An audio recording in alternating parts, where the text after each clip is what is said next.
So we started the policy meeting at 6:03. So everyone knows where the exits are, please note them in case things have notes. So we have policies here that we're gonna look at. And some are required, some are from the June 18th, June 18th. So it's the 1900, the 5300, 1900 parental involvement, 5300 code of conduct.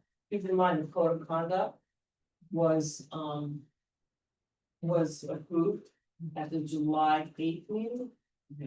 The New York meeting, so we back in, I'll wait, when I'm on. And then 6700, I'm sorry, 5405. 6240 R is from June, 6700 is something we just have to renew. We has to do on an annual basis, 6741 and 5695 R is in there from the cell phone policy. So let's just start a talk. Let's make it easier. The code of conduct was given to us back in, I want to say May, even before that, and there were red ones that were on their recommendations, and then I don't think anyone gave any particular feedback, and from that point, it was on the July 8th meeting. But I'll start with parental involvement, 1900.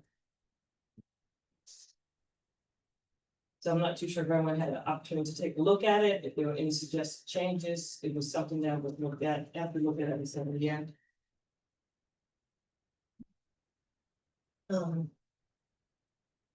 Ms. Stevens, do you have any feedback or thoughts on that? I know that policy governs a lot of the meetings that we hold with federal dollars. Still in compliance. It would keep us still in compliance with everything that we're required to do for financial impact and growth. And this is, So I have. go ahead. Okay, you want to finish your thought? No, I was just gonna say that this is, this parental involvement is connected to, Title I. So this is what it's not like parental involvement, having parents involved, this is connected to Title I. Well, I think it does speak. A little bit, yeah. Yes. Go ahead. I just generally speaking, for the policy committee. Getting 7 policies the night before. Is unreasonable. So can we agree, and I know Anne Marie is brand new, the email was fantastic. Right, but can we just agree going forward that if we're gonna meet on Mondays, that we get it? You know, the middle of the week prior, hard copies. So Megan, that's one of the reasons, you can draw. Yeah, that was one of the reasons that I had requested that we put on the agenda, suggested policy meeting dates as we move forward. For that particular reason, because in years past, when I was on the policy committee, like say, for example, the next meeting is down at August 25th. Whatever, so we knew when we walked out of the policy meeting, the next thing we were gonna review was whatever the policies were gonna be. So we had ample time to get the policies and review them, that's number one. And then more importantly, I did speak to Anne Marie about working on getting a policy manual, and if you guys have them already, if we can bring them back in and she can make sure that everything's updated, so. If there's certain policies that we're gonna review, you already have those policies in the policy manual, and we would identify which policies that we're gonna review. And because I agree with you, I agree with you that this, I don't, we can't operate like this. No. So as we move forward, that's what we're working to do. And that's why, so yeah, if we decide ahead of time what policies we're gonna review, then. If we all have the policy manual, we don't have to wait for the hard copies to come to us. It will already be in there, and that's what I was asking, talk about with Emery or no. Okay, now I understand why you're mentioning the policy met, so I will bring my binder back. So that it can be checked. Well, what you're saying? Yeah, what Emery's gonna do, she's gonna download all the policies again from the website. And then for each section, from 000 up to 9,000. And then send them over to, I think the middle school does it, the copying. And then make copies, whoever wants on the board wants them, Dr. Talbot, with the captain, whoever wants a policy manual. And she'll organize it, there'll be a table of contents and everything to make sure everything is in there. That needs But to I be. have, We wanna make sure that all the right things. so the updated ones from last year, you said, If it's, yes. okay, The one that I probably received the same time you did, it's not. Right. Organized, I got so she's cop, gonna, double she's copy. gonna fix the binder. Yes. Yes, Thank you. yes, so that way moving forward. We're not getting policies at the last minute. Like I said, well, you haven't been on the policy committee, but that's how we always operated in the past. We agreed upon when our next meeting was gonna be, and we agreed upon what policies we're gonna be covering, so we had more than ample time to review the policies. Okay, so, yeah, I mean, I guess that being said, I mean, I got through like 4 of them. And I know that I'm familiar with what we wanted in the regulation for the cell phone, so. I don't know that you know, some of these we might not be able to get through for the sake of the fact just not having adequate time to even. Really think about them. I don't know, first you got through 07, but yeah. Well, I think there's a couple on here that, the wellness was with us before. The 6240R was part of another meeting as well. 6741 was part of another meeting, so those 3 were part of another meeting. The code of conduct we had back in whatever was May, that we had the code of conduct. So the parental involvement is a new one, and the purchasing is a new one for this year, but last year, it was reviewed last year. So What was reviewed last year? the 6700, because 1900, 5300, 5405, and 6700 has to be done every year. Okay, but 1900 has a 2022 provision. But I know that we did, it wasn't updated, that's part of the thing, it was done, but it was not updated. There was some Okay, things- I mean, I'm not trying to argue, Lisa, I'm just saying, like, I honestly, I would like to come prepared and actually have a, you know, collaborative discussion, so. To have adequate time to do so is all I'm asking. And I appreciate that, yes, let's set the meeting dates so that we can plan to actually give ourselves adequate time to review the policy, so that's all. That's all I wanted to say. But I think, I'm not gonna believe it, I think that we're saying the same thing. We're saying, we're all in agreement that this is what we need to do as we move forward. Yeah, So on 1900 parental involvement, I have a hard copy here, but I have an electronic copy. And when I read this, I am not aware that we're doing everything that is stated in here. I did look at other districts, 1900, and it's very much in line with other districts. I am aware that there is an annual Title I meeting for parents. I'm not aware of a school parent compact. I'm not aware of, you know, having parents and family members involved with, you know, the annual evaluation of the effectiveness of this policy. I'm not aware of an annual meeting being held with the assistant superintendent of curriculum. The parents are being active participants in reviewing and evaluating this policy. There's so many things in here. I mean, it sounds great and necessary for this group of our district. Yeah.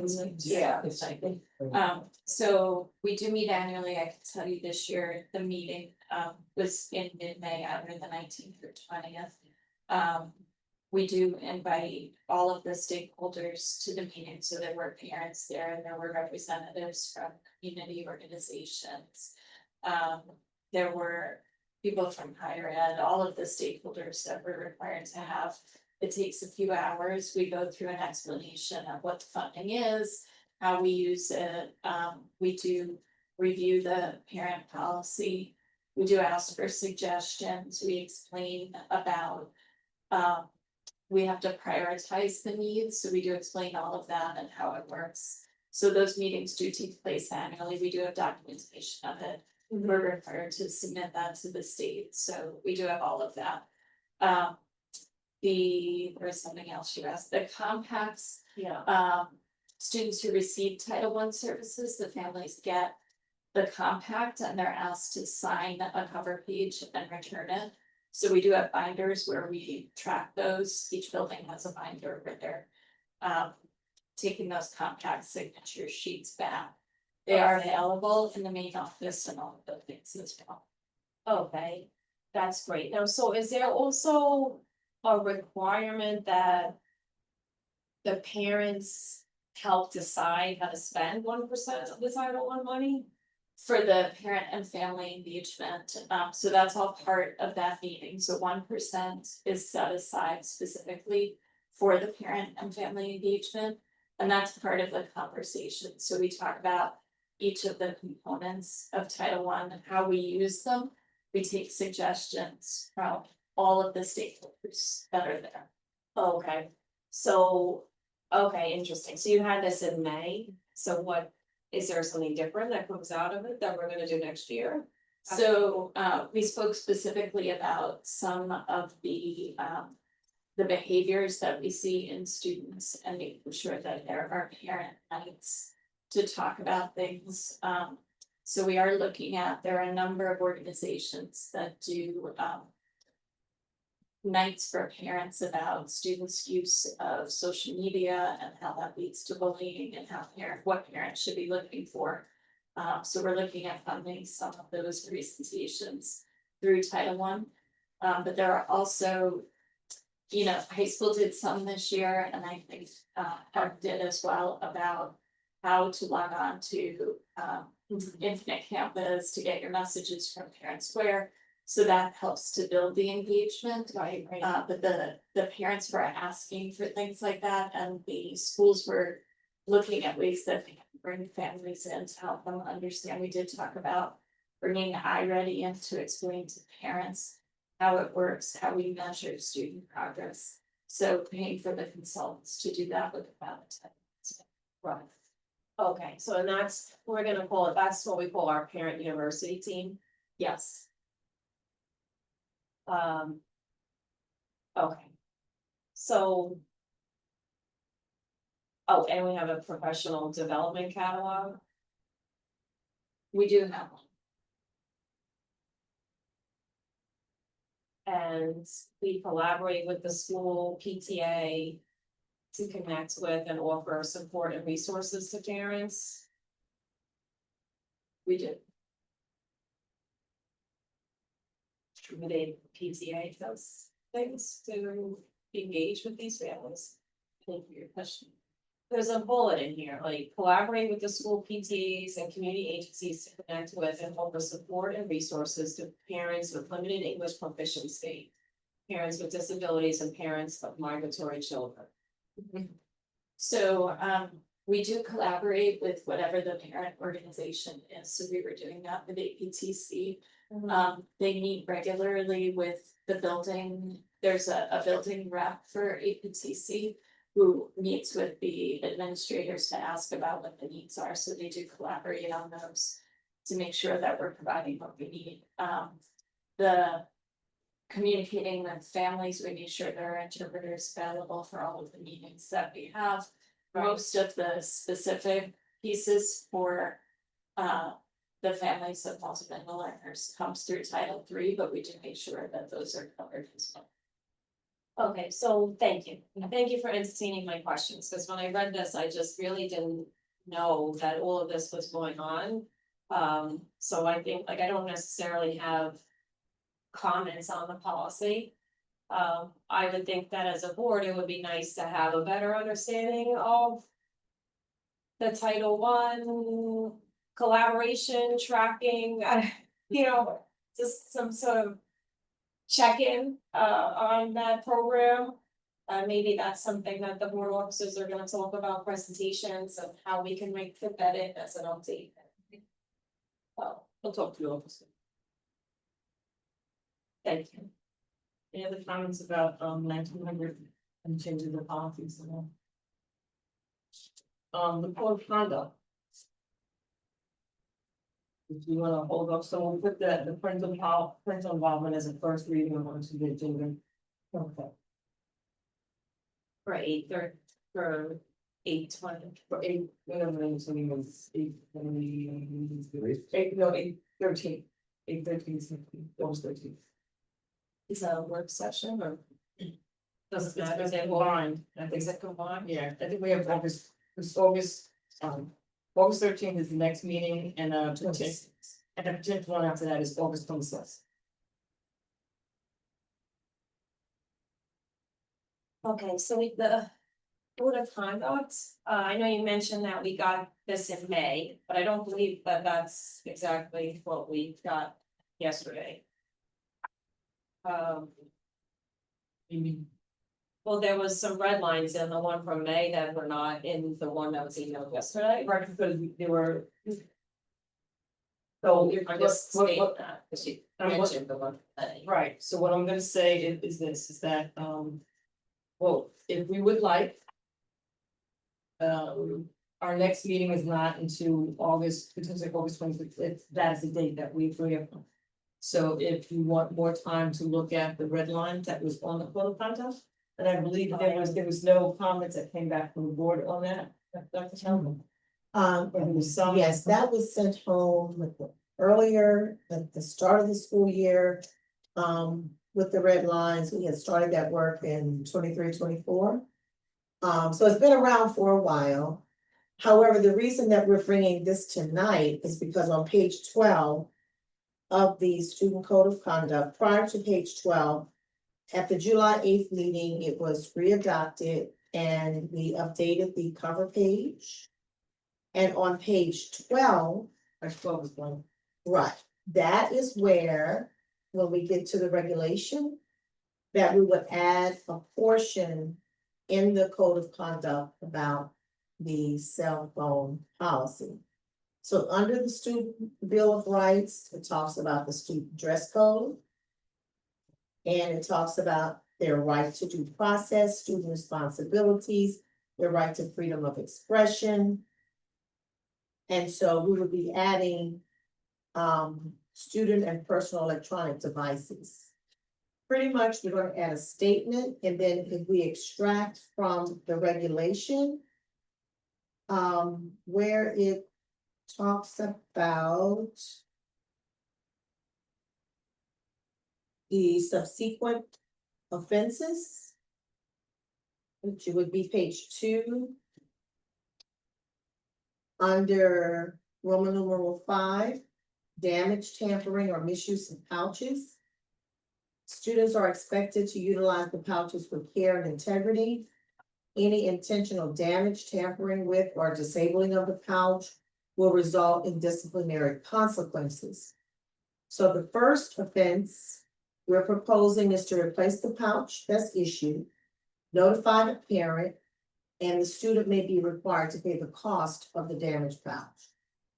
Subsequent offenses would include progressive discipline, which is already in here, under the district code of conduct, which may include detention, suspension, or parent conference.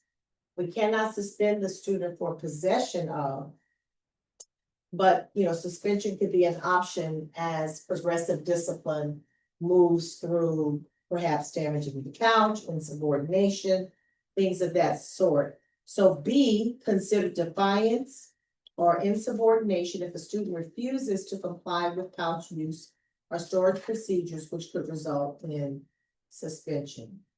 So Roman numeral 5 would be a part of what would go on page 12, along with a statement familiarizing everyone once again with education law 2805 that pertains to the cell phone ban. So as we know, this is an ongoing work with the shared decision-making team.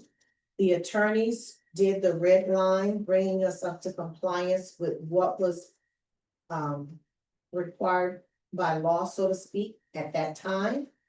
We're continuing with the shared decision-making teams, getting feedback, and then we will send it back to the attorneys for compliance check. And then bring it back to the policy committee at that time for any updates for a readoption. Okay.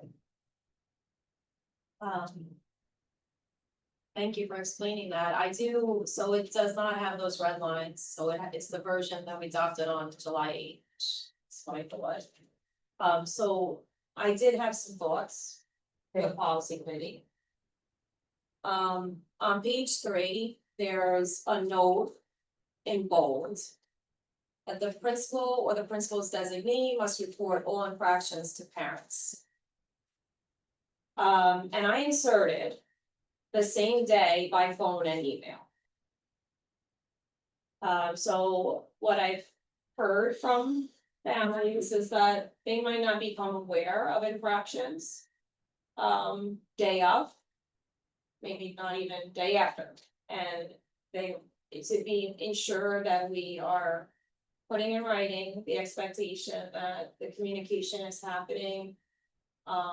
Almost immediately, especially if the infraction results in detention or in-school suspension. They also understood that the middle school was only doing in-school suspension.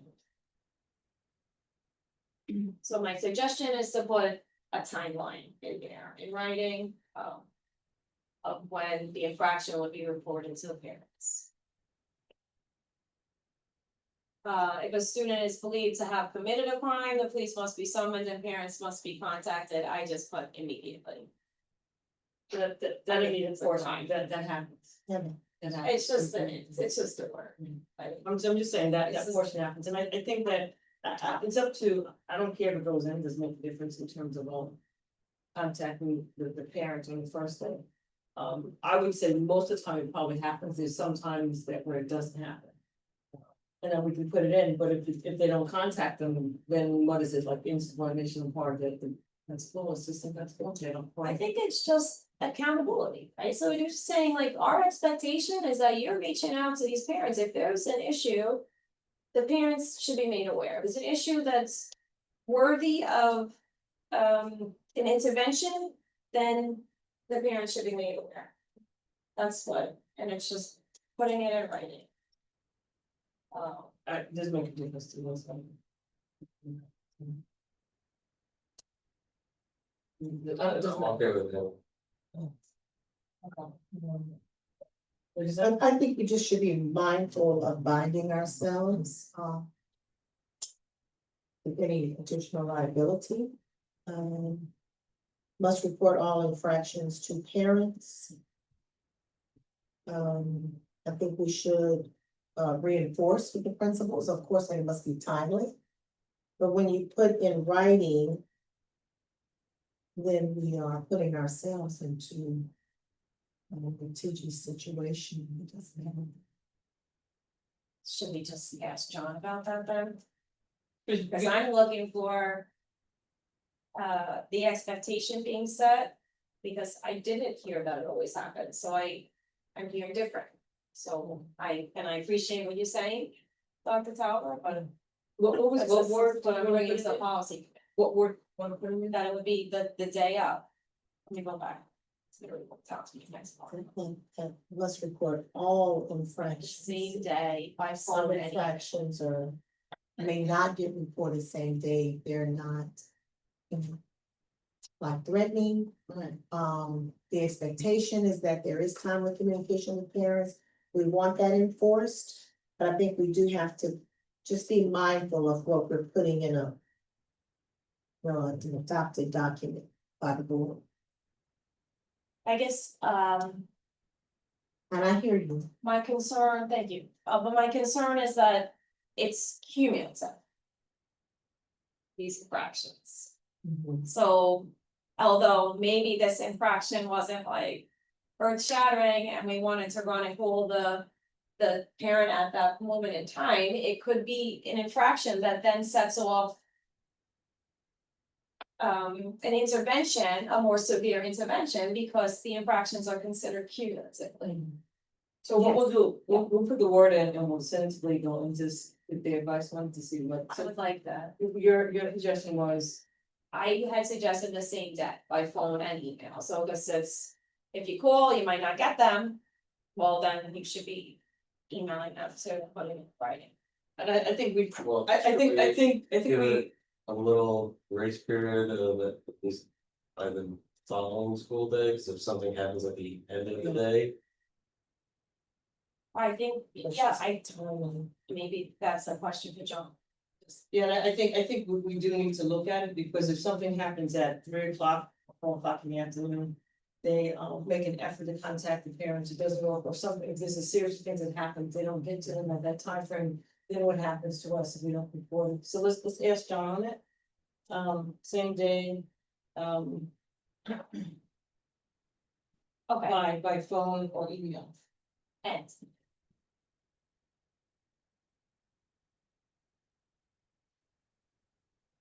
And I think typical, let's ask them about it, typically, if it's something that is gonna require in-school suspension. Or if there's gonna be detention, if the parents are notified, so we'll ask John about it. So what the suggested change is, same day by phone. And email, yes, or the other option would be the word would be timely. no, that's too big. No, I'm putting it as the other option, right, but I'm putting it as the other option is. I did, okay. Yeah, That's too big for me. you suggest the same day by phone and email.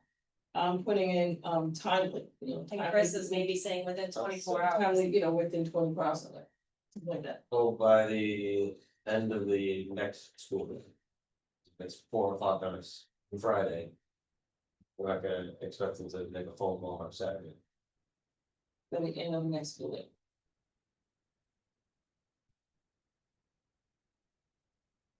Okay. And the other question was, when the students are leaving from the private, we're supposed to be summoning and parents supposed to be contacted. Immediately, and I think they are contacted, but I'll put down their question whether or not, and we can put immediately. Right, so to summarize, Emery, at the end of principal or the principal's designate must report all infractions to parents. One option is the same day by phone and email. The other one is by the end of the next school day by phone and email. And then in the second sentence, when the student is believed to have committed a crime, the police must be summoned and parents must be contacted. The question is if we can add immediately.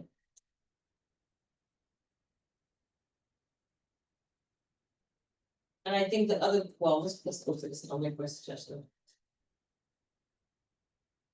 I don't know if anyone has any input, so my next questions are on the guidance interventions.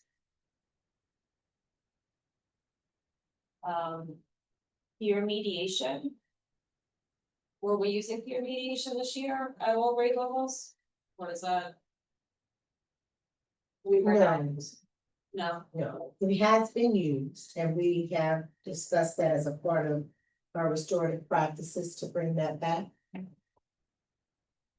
so, okay, so is there a plan to use it this year, or otherwise I would think that we could.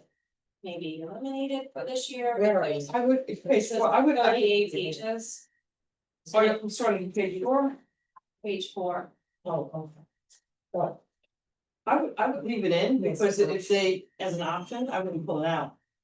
If we don't use it, then next year we can just say, it's been 2 years and I haven't used, let's move it out. So here's my thing.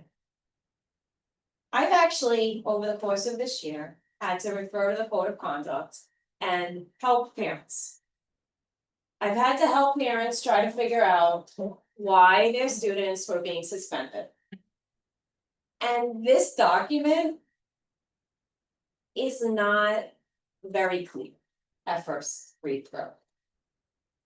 It is, there's a lot in here.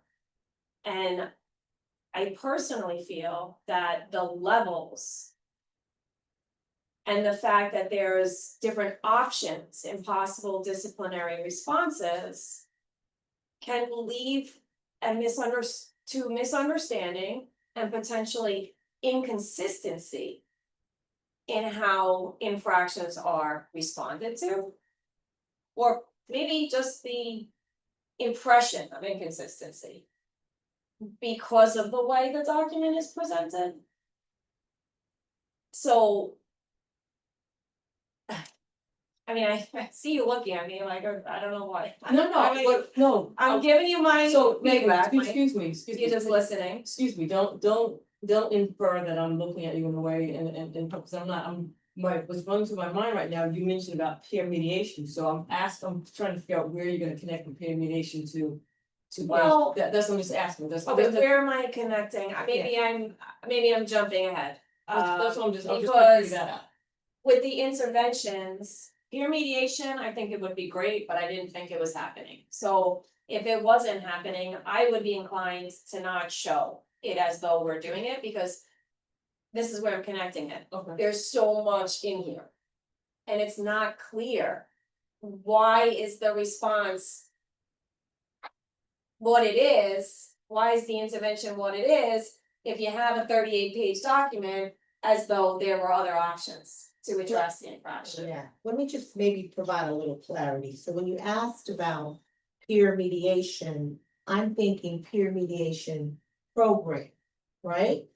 So we don't have a district structured peer mediation program, but there are opportunities when school personnel will bring in students to help mediate a situation. I was at the high school once, we had a big meeting with parents, we had a meeting with students. One of the follow-ups to that meeting was actually the the psychologist bringing in other students to help mediate on the second level what we were not able to bring a satisfying closure to in the larger meeting. So let me retract that and say peer mediation is taking place through PPS personnel, through various personnel as they deem necessary. It's not necessarily that we have a pool of students, which is what we envision, to have a pool of students who are actually trained throughout the district to implement peer mediation. So I would not want to remove it because it is an option that is employed at various times. And I actually witnessed that in motion, and it was much more successful on that second layer. Yeah. So I just wanted to provide that clarity. Thank you. I actually, because I talked to people that were probably in the high school in the late 1990s and said they did have the honor students as the peer mediators, and that it was a fantastic way to solve situations. So I liked it that it's in here, and I'd love it to be implemented, and I just find it a little confusing because when you go to the code of conduct and you're trying to understand, well, why does my kid have to do, why was this the response to this infraction? It's a little bit confusing with the amount of information that's in this document. I look at it as these are the options that can occur. Not that, and so I think really your question is, if these are, I'm on page 19, for example. Level 1, guidance intervention. So I look at it that if there's some type of infraction or insubordinate behavior, that these are the interventions that can occur. But your question is, who decides which intervention is? Yes, And I think, yes. and I can't speak for that, so I'll It test that. varies. So sometimes it's guidance or PPS personnel. Sometimes it's collaborative with the teacher and administration, and then sometimes it's administration. Sometimes when there are parent meetings, some infractions or interventions are discussed at the IST meetings, parent conference meetings. So it just sort of depends on, there are many different ways and different persons who contribute to the interventions, and then sometimes it's just administration. And maybe it's something a parent could be able to say, well, for example, is there any way with this situation that has occurred? I see you have peer mediation, is there a possibility that there could be some type of peer mediation that can occur? And they do ask for different. For example, one of the parents really wanted her child to do community service for an infraction that had happened. And so the building administration worked with the parent to enforce, she wanted it reinforced through a community service. And so they were able to accommodate that at the parent request. if the parent requests these counseling services that are listed, like, is that? How does that work? Is that at the expense of the district? What picture? It's up top, the guidance interventions. Like, Oh, we, obviously substance abuse counseling, housing services for youth, relationship abuse or sexual violence. This is page 5. Counseling services for bias-based bullying, intimidation, and harassment. How does that work? So normally we refer, So some of it does happen with our clinicians in the building, so if there were bullying going on, there might be sessions. If students are having trouble getting along, it could be a group session and there would be a set period of time when the counseling would occur. But if it's something that's outside, that we need outside counseling for, we do refer out. Unless it's part of the CSE, we don't pay for that. So if it's disciplinary related, our social worker or psychologist work with the family.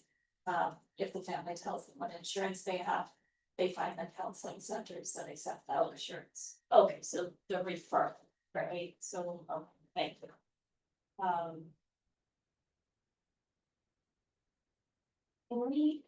Can we talk about the levels of infractions? Can you just explain the levels to me? so the levels are built around the context of progressive discipline. And it gives the leverage that if the first offense is really a heavy hitter, then you can go to the top of the possible ranges in terms of consequences.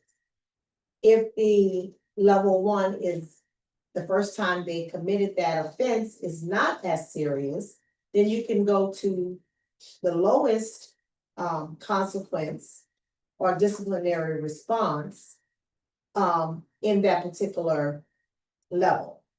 So it gives the administration and the support staff leverage to decide based on the weight of the infraction to be equitable with the rendered disciplinary response. Can you clarify that anymore? I would just add to it, and I think it speaks to that guidance intervention piece that the building administrators work closely with the mental health professionals and the counselors on any disciplinary questions. So when you're looking at the offenses, there are so many reasons why a student would commit an offense, and so guidance is really the first part of it. So a conversation about, if we're looking at just that first one, why are you late to school? Is it a behavioral thing? Is it something that's happening at home? Is it something you need the intervention of a social worker to help? Like, why is the student not getting to school on time? Or is it just a behavior that needs discipline? So that intervention is really the first level. And the administrators work carefully with the counselors to make sure that we're determining what the root cause of the behavior is before we determine what the consequence will be if there is a disciplinary consequence.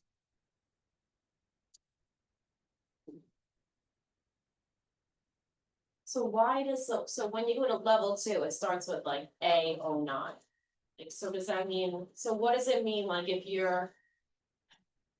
So what, let me see, one that like, it doesn't like carry over, right? So if the infraction is on level 1, it now doesn't carry over to level 2. So level 2 is not just necessarily you did the same thing twice. Right, it's a Yeah. different type of behavior. But the responses are very similar. If not the same. except for principal suspension. And level 1, they don't have suspension.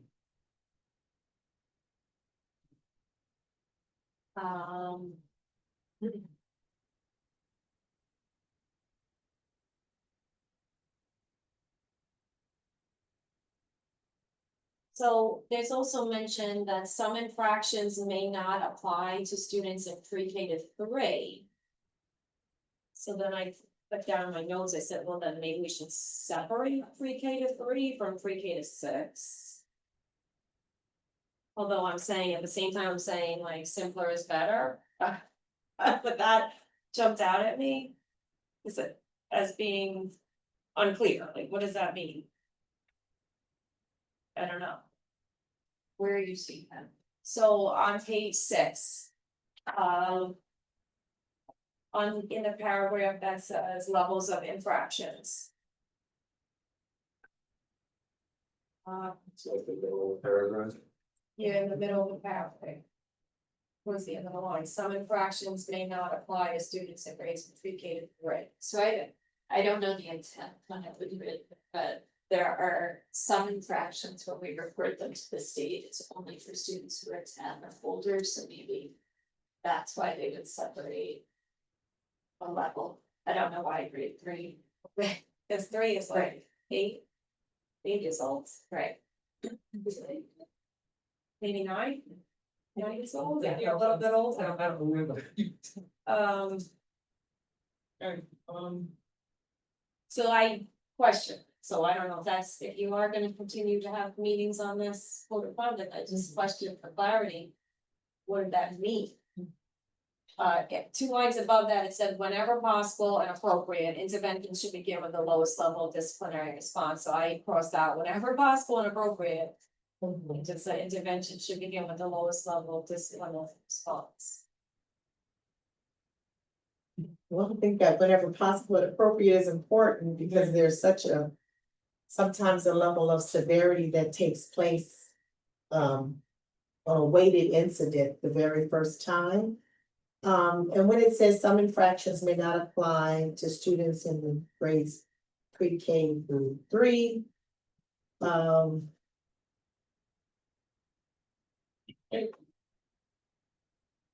You know, those developmental grades, those infractions. May have the same language, but we really try to have more intervention. Intentional. Intense intervention, pre-K through 3 to certainly lessen suspensions, because they're still learning and making choices early on. I appreciate that. I think as we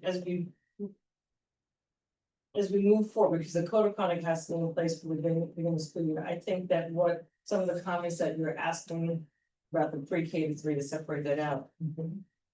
For next year, maybe start to look at that now, so therefore, for next year, if pre-K to 3 can be pulled out, then maybe that can be pulled out. That would be my recommendation for something like that.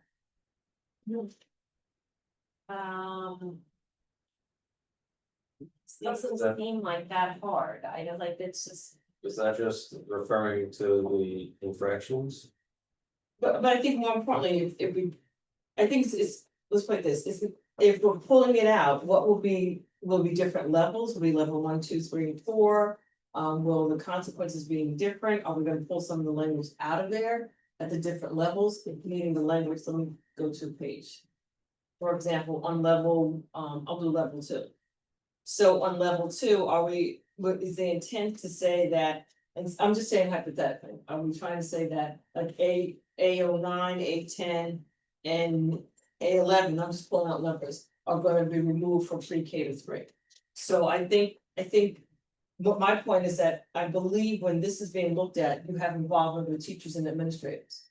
So if we're gonna start to pull it apart, they need to be involved, so it may not be as simple as just pulling it apart, so that's what I'm saying. Leave it in place for this year, but they can look at the code of conduct for next year to see if pre-K to 3, how can we make it different, do we wanna pull some of these out? And that's my suggestion. Well, do we already know like what infractions don't apply to grades pre-K through 3? But that's why I think we need to ask the building administrators and the teachers, because let's put this, do I think that someone in pre-K or kindergarten is smoking or vaping? I don't think so, but you know what, you never know, if there's a kid who does it, who comes in with a match or lighter. You see what No, I'm saying? well, like, what I'm saying is, with this. statement is already here that some infractions may not apply to those students. And Ms. Stevens said that there's things that don't need to be reported to the state. Does that mean we already know what infractions there would be? Do you mean, do we know what infractions have been occurring, is that, yes? No, like, what Sorry, was it- infractions would need to be reported, Yeah, they don't are. apply? We know. At the state level. Yeah, but like, we know what those infractions are? Yes. Like those types, so then it wouldn't be very difficult to either. Note it on the existing pre-K to 6 and just put an asterisk next to certain things and say this Well, doesn't apply. what happens if it occurs, even though it may not be reported to the state, what happens if it Well, occurs? What, Let's say, for well, I mean, example, is that what it's saying? It's like. Some infractions may not apply to those students, saying that these are never gonna happen. To these grades, or is it saying that? If they do X, Y, Z actions that. Certain punishments don't apply to them. Like, what is that statement actually saying? I think it's certainly worth highlighting. Right? And Yeah. giving it some additional discussion around the table, as you suggest. if we go into this, So I don't think it would make sense to say that. These students would never do Right. any of these things. Right. we don't know. But Right. Okay, I need to know. like, is it? A pre-K student being late for school. Would that obviously couldn't really be the student's fault, so I can Right. see them not being punished for that. Right, exactly. So Well, is so that that- the type of thing that it's referring to? Right. I actually have that as one of my comments, Chris, I said, how are we holding against pre-K to 6th, grade 6 being late for school? If they're late for school because of the school bus, or they're late for school because their parent didn't drive them, their guardian didn't get them there. But I think that So goes good back to the idea, thing, so leaving on it page in. 6, some infractions may not apply to students in grade pre-K 12, so I think it's been noted. I think we're giving it back to Dr. Talbot and Stevens, and they can look at it. They'll look at the option of whether or not anything can be pulled out, can be separated out, and it'll be pre-K to 3 and 4 for 6. But for this year, we may have to stay with it for this year, because it's not a simple task, it's gonna take stakeholders involved in reviewing the implications. Any other I don't questions? want, so, but Lisa, I don't love the idea of just like saying it's gonna take a whole school year yet, because we don't even know what. I said it may take a whole. school year. Okay, cause I don't wanna just say, okay, thank you for clarifying, it may take a whole school year, cause I think that that's the point of the policy committee. We're looking at the code of conduct, this is some thoughts upon reading it at 10 o'clock at night last night. Cause I tried to squeeze it into my life, and these are my thoughts. So, but I think we'll also have to find out legally. Mhm. If there's a code of conduct that has been adopted by the board, right? And it's implemented at the beginning of the school year. Are we legally allowed to change? Different sections of the code of conduct, so I'll ask John about that as well, if we need so. Or, well, that's my point, I'm not saying that not to look at it, but my point is. Can we change it? So I'll ask him, we can ask him about it. And Okay. if we change it, and there may be circumstances, sometimes you have to change it, so we change it, and then we have to probably notify parents that it's been changed. Right, and I thought that actually we were talking about some sort of sign off on the code of conduct With during the last policy meeting where we were talking about the cell phones. To try to at least attempt to have parents signing off on the code of conduct, because it includes the dress code. It now includes the new cell phone policy. And just generally behavior and what the disciplinary responses might be. Would be like electronic signatures and would have to be electronic, because, I'm sorry, it has to be electronic, because if a parent isn't coming to the building. Maybe at the younger grades, there could be something that goes home, but you give a signature that they can submit that, but the higher grades, it may not come back. I'm just, it could come back from here, or the combination of both. Alright, so any other questions with the code of conduct, any other things that, any recommendations? Yes. Okay. On that same page 6. All of a sudden, it just has the Dignity Act coordinators, there's no sort of like. Intro. Or explanation. I don't know if it's just, it just seems to just be there. Isn't exactly sure. Is it, needs a little intro. If you feel as though your student is being bullied or whatever, right? And then there's probably also forms that we can appoint to parents too. I don't know if that really belongs here or if that is a different policy. So not quite sure why they're in here.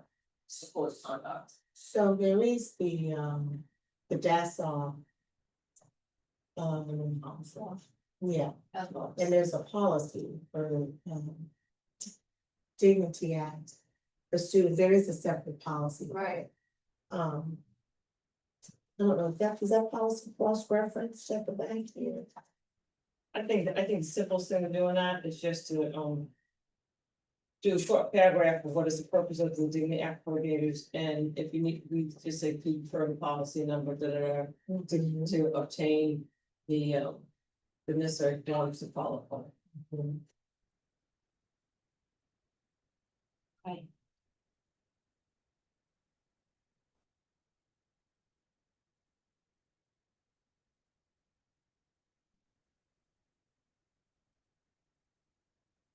So we're noting that what we're looking to do is provide a brief paragraph of what is the role of the Dignity Act coordinators, and then refer them to the DASSA policy.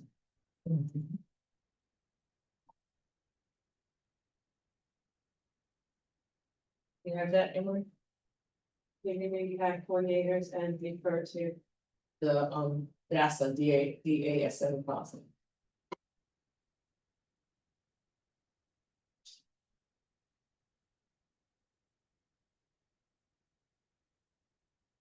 On page 8, bullet 11. Says be notified in a timely manner. I mean, I'm sure this is gonna go to John, of the possibility of being held over in a grade or failing a course.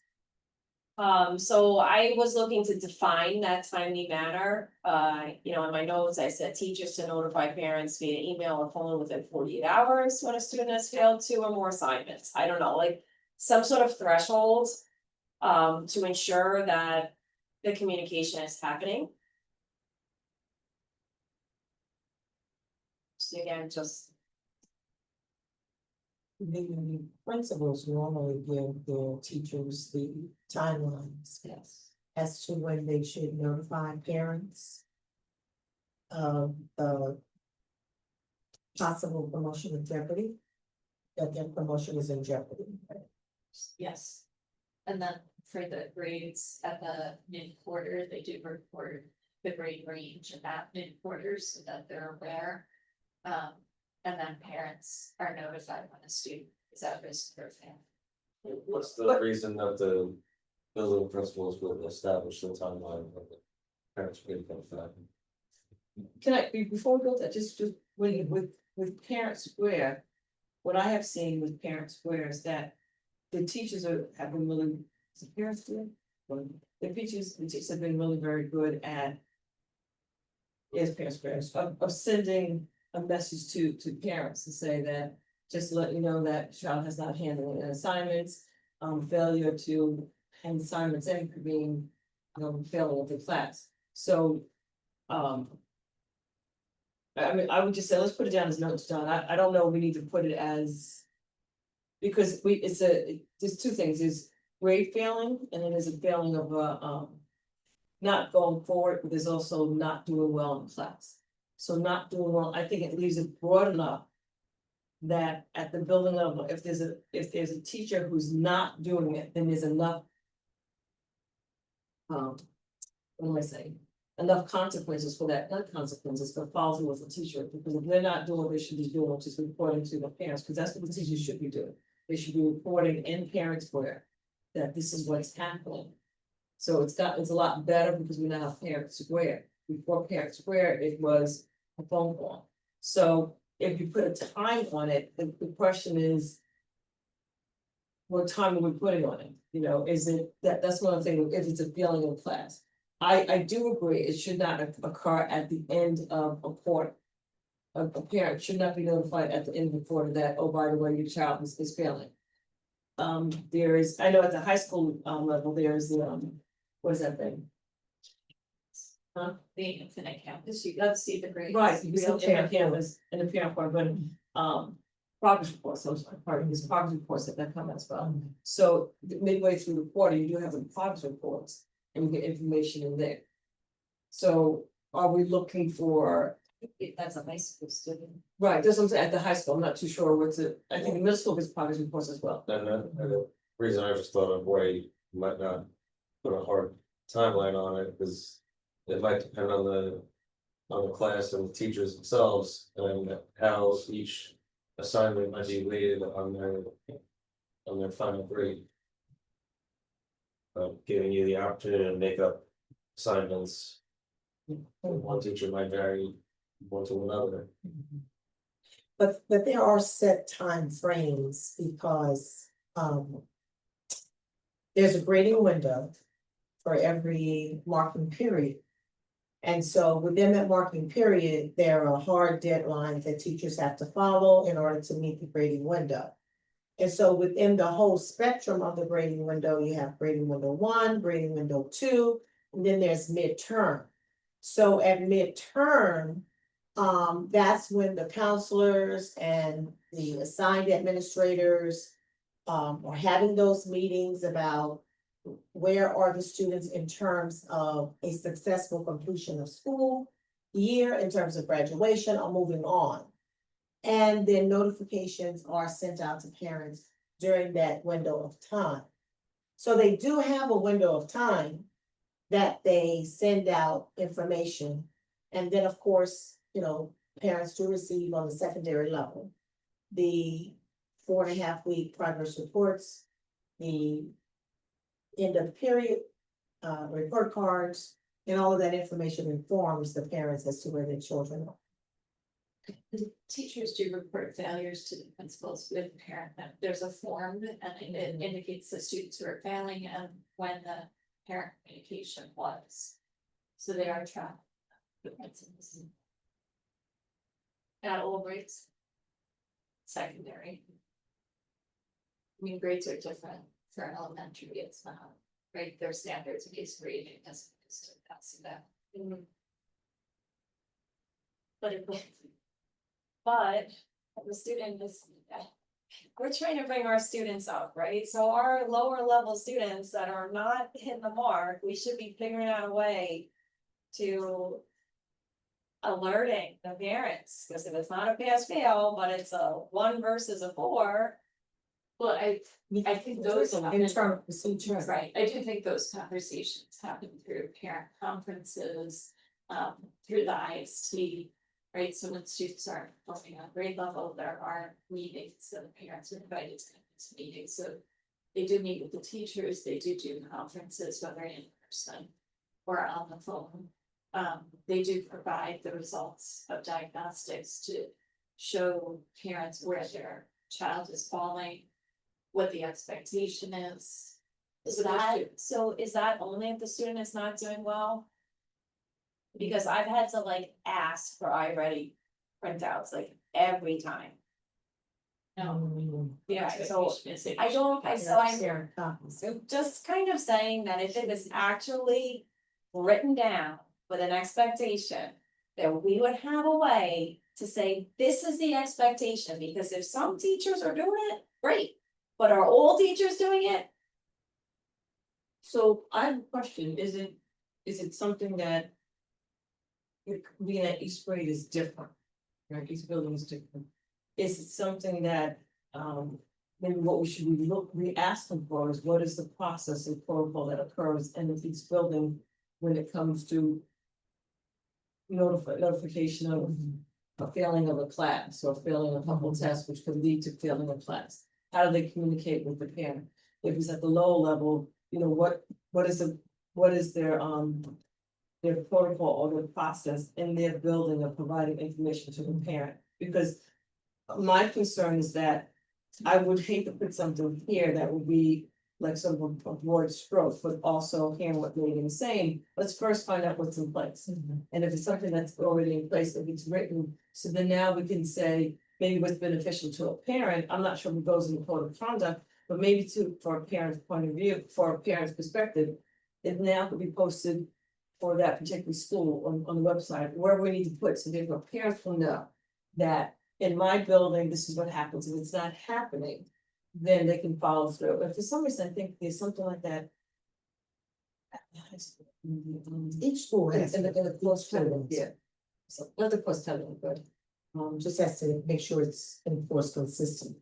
right, and that is clearly, its parents know where exactly it's at. Maybe something that are made aware of, that it was on different campus, parents aware that it's in different locations. So parents are aware that this is. This is what I need to do to make sure that I'm getting all the information for my child. If I request certain test results, this is what I need to do, whatever it may be, or, so I think that would be, I think that needs to go there and not within the code of conduct, so therefore we know, and then we Okay. need to put it there, and I we put it back. can appreciate that it maybe doesn't belong here, but it's in, But it's vague in here, it's vague. right, so my point So I'm is, saying, I'd love it to be more defined, and if it's not here, then fine, let's define it In the somewhere else. In the Yeah. procedures, Right. and they do, they have the procedures. And then I'd hate for somebody to say that they didn't print it because there was no paper, and like, I think it's really. That would be really upsetting, what do you mean? because there was the concern of paper this year, that was limited supply of paper. I think people were making a statement, but I think there was paper was available if they needed it. But I think to your point, we knew. I wouldn't wanna put it here on page 8, because it requires more detailed information, so if it's something that needs to go back in the procedure sections, or whatever, wherever we need to put it. It could be in several locations, so therefore it could be easily accessible, and sometimes a parent may say, I don't wanna go through this whole document. So whether if it's here along with other locations, then they can be easily accessible. Okay, so I guess we can. Have that as a follow-up conversation as the Board of Education, is that what I'm saying? To understand better, No, but I will ask, we can ask about it at the meeting, but we also ask them to provide information to us, that may have to wait. Yeah, that may Secure have to the wait, procedures for each school yeah, that may in have- writing, yeah. they do have them. And but we'll give them a fresh review. And what, that may have to wait just a little bit because, all the principals may not be back. So when we get that, should we add something to number 11, saying as determined by the building level or something along those lines? I think in the policy, I think this will work in the policy. We just wanna make sure the internal procedures that the schools are governing themselves by. Has the deadlines, the timelines, and that is consistently enforced.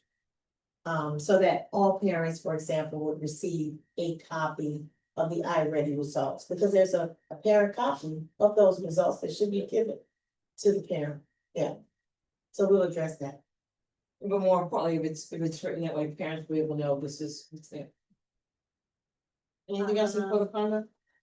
confidentiality in handling student records maintained by the school Okay. system, number 14, same page. Not 14. Page 8? Page 8, number 14. Oh, sorry. Confidentiality in the handling of student records maintained by the school system. I just inserted it compliance with FERPA, but I don't know if it's more than just FERPA, and I don't know. It just kind of. Crossed my mind,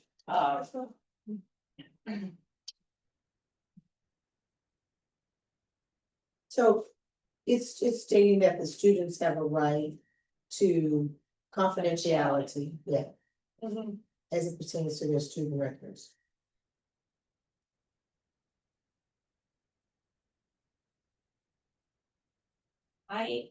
so then moving down, the right to freedom of expression of person, like, maybe, it's like, I read the whole thing, right, so I do have thoughts, right, so. Number 3, representation on appropriate school-wide committees that influence the educational process with voting rights where applicable, I just put a question mark, I wasn't. I don't even know if I followed that bullet, maybe it was just really late. So there are some school-wide committees, where the students can have a voice on, so this one is saying where it's appropriate. That they can have the, right to vote or influence to, express themselves on certain school-wide educational processes, and that is happening. Through their, student government, so their Student government. classes. Participate in councils. sharing decisions. Mhm. Number 5, circulate newspapers, literature, and political leaflets. They have the right to, We have the right to do that, so this, Or does it move political leaflets? subject to reasonable violence, such as course and time, place, matter, distribution. I just wrote why. they have a right to express themselves, their political beliefs, except where such material is libelous, obscene, commercial, or materially disrupts the school, causes substantial disorder, or invades the rights of others. And the Student Bill of Rights, I know, was reviewed by legal. So, can have them look at it again, but they have reviewed that. Okay, even though, okay, is it just? I. Okay. Seems hard to enforce, seems maybe too open-ended.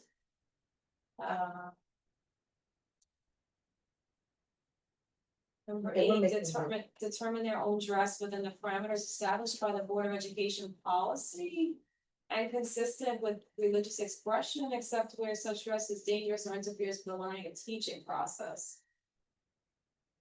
Is the dress code a Board of Education policy? It's on top of page 9. Top of page 9. I didn't, is the dress code, I didn't think the dress code was a Board of Education policy. This one here. So page 11 has the dress code. Oh, this, oh, okay, income as established herein. So that would be the only reference to dress code, Board of Education policy, right? Yes.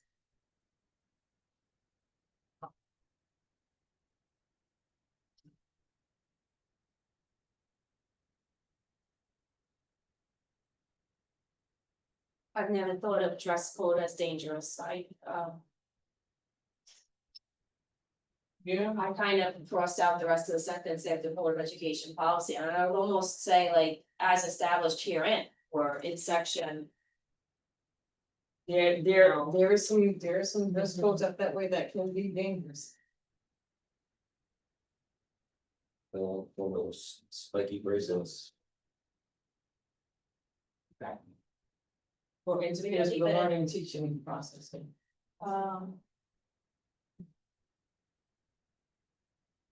So let's just have some of this.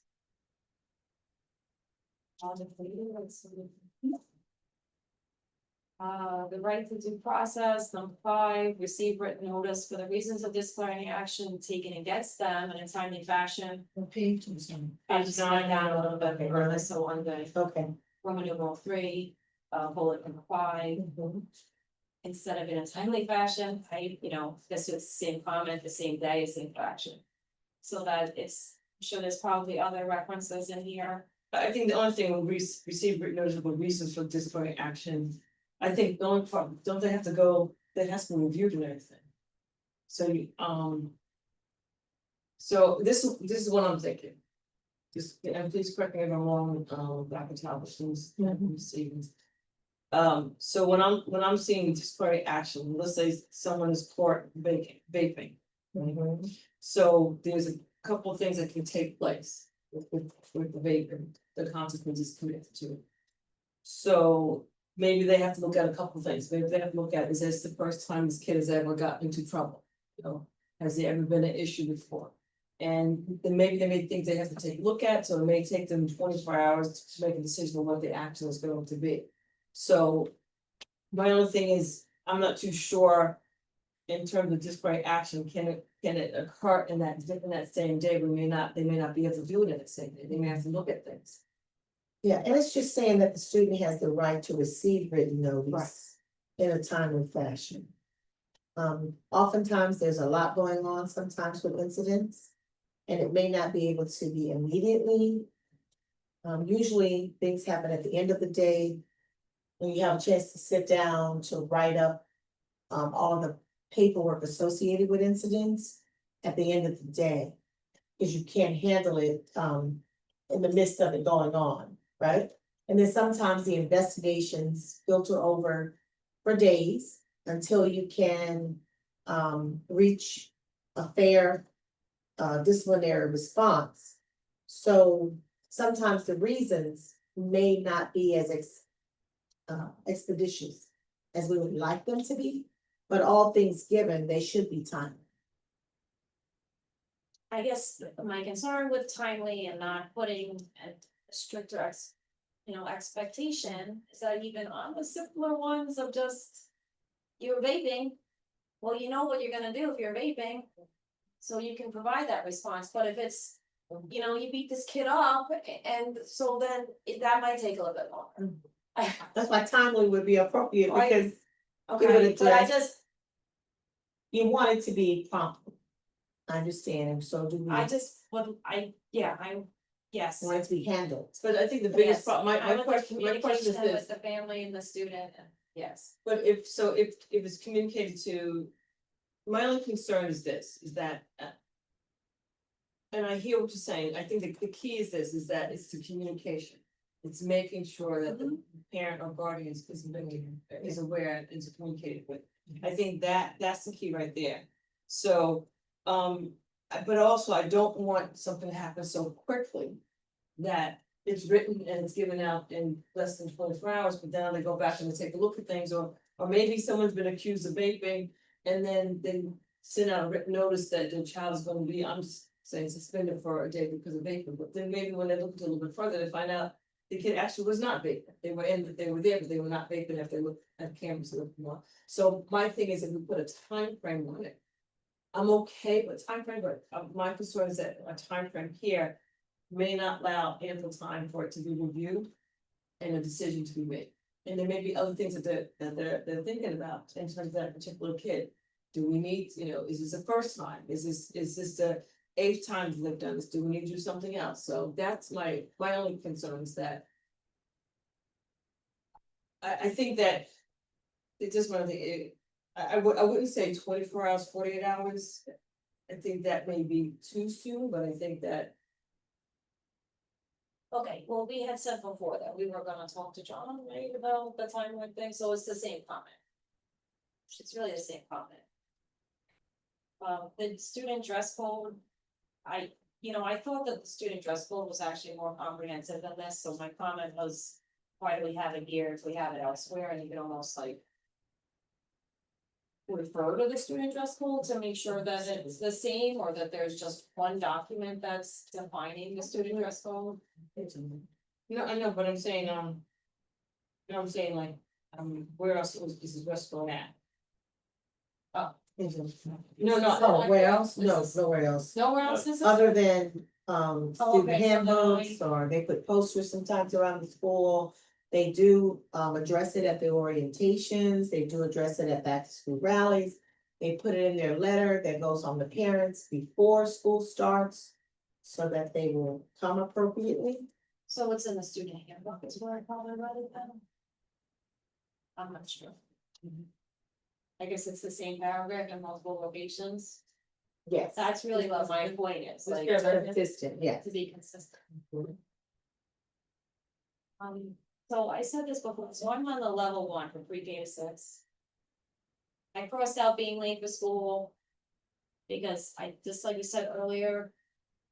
How can you how can you hold that against a kid that has to take the bus or have a guardian get them to school? I think this is my impression. I would say, maybe what each of us could do, we have any questions about this? To send it over to Dr. Talbot and Stephen, so therefore they could then send it, they could, in their meeting with the building principals and whatnot. Because we're not gonna make decisions on this tonight about removing it, because they need to collaborate with the building administrators. So my recommendation is that if there's any suggestions about maybe removing any of these that's connected to pre-K to 3, let's send it over to, all of us. And Well- policy committee and go from there, so I don't wanna remove anything Yeah, without, so I think it allows to have an entire list, that's my point. also, I completely agree Yeah. that a preschool student being late for school is not the student's fault, but Right. the guidance intervention, the first one is parent outreach. Mhm. And then the range of possible disciplinary responses was student teacher conference, so like that could just be the Mhm. conversation that they have with the parents to improve the students. Tardiness, Or So it it's could be not a necessary. parent con- yeah, Right. right, but like. It's not necessarily meaning that a student's gonna, themselves are gonna be punished for being late, just because it's on here. and I think it's a safety net, you know, to consider the statement, some infractions may not apply. To students in grades pre-K through 3, maybe pre-K through 3 may not be. Okay. Just may not apply to students. Well, I think Is that how you? both grades don't drive either. Right, is that how we're supposed to interpret this, that if you have an A2 violation, your first guidance intervention is the first bullet? Well, no, It just depends. I just wanna If clarify. you're a because student that is driver- what- But that is what Chris just said, so I just wanna clarify that it's not, it could be any of those guidance interventions, and then it could be any of those disciplinary responses. And Dr. Talbot, you said a couple of times, like the infractions are weighted? How is that like When- defined in You know, here? when I say weighted, meaning, let's see, maybe, you know, I hit you like this. Right, but then the other kid hit somebody in the eye, so there's 2 hits. But my hit did not bring bodily harm, I just should not have put my hands on you. It was inappropriate, but this hit, broke his nose. yeah, broke his nose, so that's what I mean by weighted. Like, that may have been your first time ever doing anything, but what you did was so severe that it was really could have been classified as assault. Right? And so then you may automatically get suspended along with some counseling and intervention. But the whole class witnessed you just take someone's nose off, so you really. You have demonstrated that you have unsafe behavior in an instructional environment and needs to be removed, whereas. You know, you just upset me and I hit you, a teacher was able to correct it, called our parents, it stopped. And so you just may get a parent conference. That's just an example of how they're able to go up and down the progressive discipline ranges and the levels. So then if the one shove happens again, then what happens? Well, what could happen is the student is reprimanded, the student may have lunch detention, depends on what the level he's on. May sit in the office with the administrator, may have a little detention. May have intervention with guidance, it varies, may have in-school suspension. It would vary based on if there's multiple factors, if you inflicted harm, what's your mindset around it? How much reprogramming do you need to be able to return to a setting and behave yourself? I think what I'm struggling with is if there's a disruptive behavior. And disciplinary response was given and. They complied and they did their school suspension or whatever it was. Do they come back with a clean slate? Or do they come back with? You know, a red X next to their name? And then is the response different the next time to an infraction? That's what I'm trying to understand, like, is it cumulative? No, Or do not you- always. Or do you have the infraction? You It's do your closed out. penance and it's closed out. Mhm. But then That- if you're a repeated and I hate to say repeated offender, It's about pattern, yeah, right? And so the pattern would point to the need for something, whether it's further counseling. Whether it's further discipline, so when it starts to become a pattern. It's not like it's not a clean slate, but you can't ignore that the behavior is he's repeated. building upon itself. And sometimes they come back and they, you know, they don't. Mhm. Okay, thank you. So on this page, and I'm probably close to my comments, but the in-school disciplinary action. The taking away of communal lunchtime and recess. I would like to eliminate, and I think that it is actually in the new wellness policy. That the kids need that, Yeah. so it's Page 13? It's in going the to- table, as a possible disciplinary response. Page D. 13? It's on many pages. I see it, D, yeah, in school disciplinary action. Actually, I really only think that should probably just be detention. Cause what is the exclusion from extracurricular activities? Like, what would that entail? But I would say that if it's related to those, right, so if your offense took place during the extracurricular activity, that's when.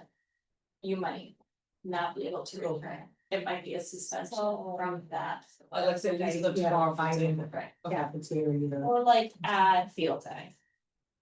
So the kid, something happens at field day, so now that kid can no longer participate in field day. They're sitting on the side. I just try to May or may understand like not. what this means. May or may not, so for example, if I'm at recess and I get into a fight. Mhm. Then maybe in lieu of me being suspended from school for the whole day, I'm suspended from recess, right, the next day. Where I have to come in and do some mindful activities about my behavior and choices. Before I can go back to recess and demonstrate that I've thought about what I did, why I did it, before I am mingled back into the mix. So I think it's safe to keep it, or if I'm throwing food in the cafeteria, then the next day I have to bring my plate, eat with my counselor, and we talk about what does it mean to be able to go back and have the privilege of dining with your peers in the cafeteria and expected behavior. So if you do something in that particular area, you may have to be removed for a time until you can just get reacclimated back into it, but you know, it's not gonna be a forever punishment. I'm not encountering anything that's a forever punishment. So I guess I don't love it, and I'm concerned if it's taken away, if it's not because of something that happens. At recess, and it's taken away. For something else, I know you're shaking your head, but I do talk to parents. And I'm concerned with that language being in there, it's literally in our wellness policy that we need our kids moving. And the kids need that avenue for energy. So I would be inclined to not have the possibility of removing communal lunchtime and recess. And I know I'm one voice, and I'm just stating that voice that. Alright, so we can bring it to the board and see what the board does. And so like if something happens at a football game, then you're, you know, you may not can't go to the football game until it's cleared up. Those kinds of situations. Okay.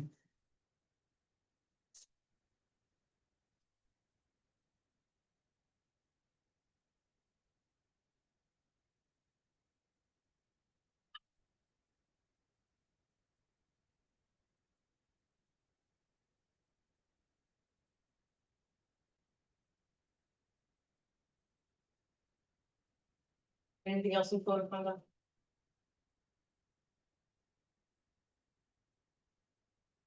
Right, So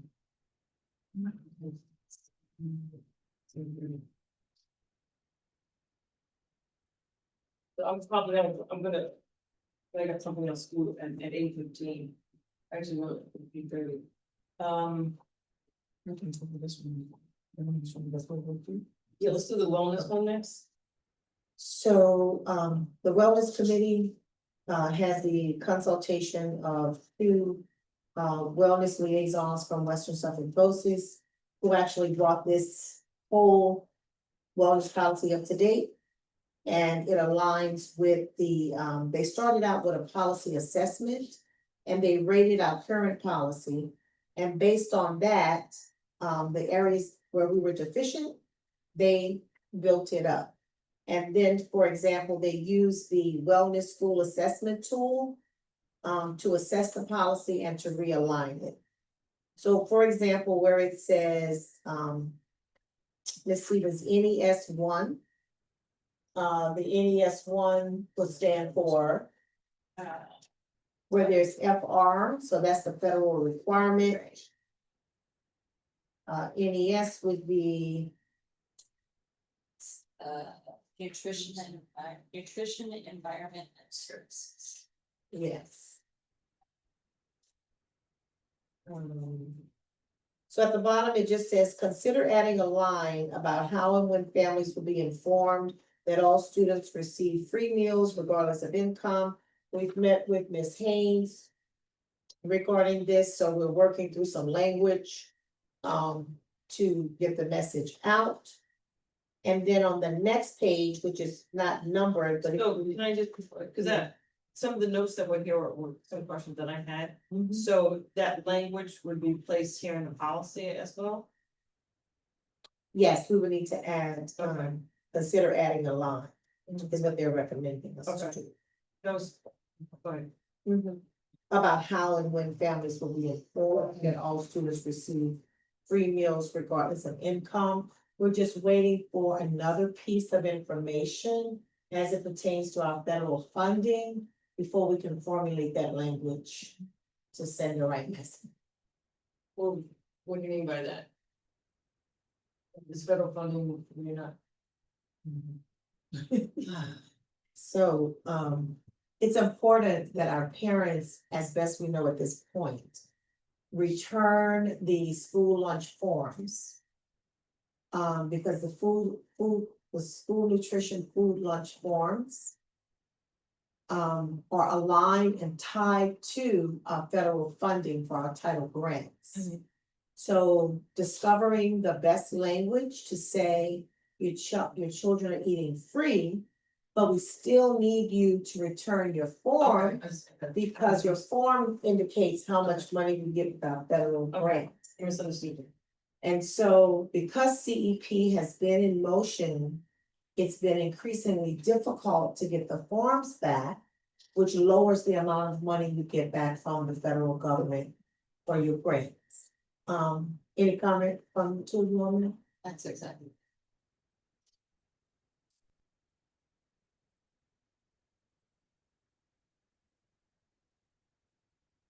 And then on the second page, it talks about the note. Please consider it. Yeah. But those are my questions with the notes. So Ms. Haynes is working with us on that. She's a member of the Wellness Committee as well. Please consider adding a brief description of your school or district's breakfast routine, such as when and where students eat breakfast, whether options like grab and go, whether they sit in the cafeteria or eat in the classroom, and this will help reflect our current practices more accurately. So they're working on that. And that's probably gonna be based on grade too. Yes, yes. Like, for example, pre-K, they eat in the classroom. Whereas others go to the cafeteria. So the teacher and the teacher assistant are teaching them, dining protocols, manners, how to open the milk carton, how to put in the straw, things of that nature. Clean up behind yourself. The district may wish to consider strengthening this section by establishing district-wide guidelines for classroom and school celebrations, rather than leaving it up to individual schools.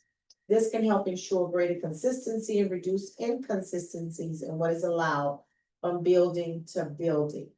So, the wellness committee is going to go back and talk more about this portion. So that it's consistent across the district and not just school to school. And the PEPA stands for. Physical education and physical activity. Right, So it's aligned to those standards for PDPA as well. And So- then, Excuse me, I'm sorry. The wellness committee is meeting before August 13th, so by wise. I don't Be, have their meeting date now. They have advised that this can be adopted as is. And then the committee can go and make those revisions, because they're not necessarily required, it's just suggested. okay, so we would, on 8/13, we would have the red taken out of this. And then the wellness committee would continue their development of details. Yes. For, okay, Okay.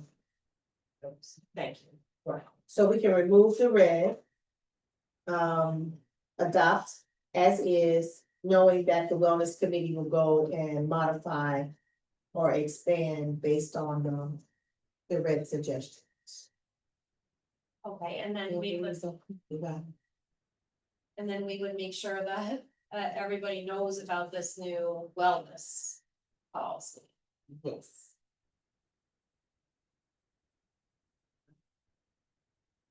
Because there's, no food as rewards. As an example. I don't know, Yes, I'm remembering. there's no food and candy as rewards. I'm assuming we're doing the PE 120 minutes per week. Yes. And 20 minutes of recess time. I know some schools are going, or even like trying to expand that, so that's maybe something even future. But for right now, I think it's great that we would have an updated wellness policy. We realized it at that time, so important. Okay, so then this will be on the 8/13 agenda Yes. with red lines removed. Committee person fund. What are we doing with them? Never mind.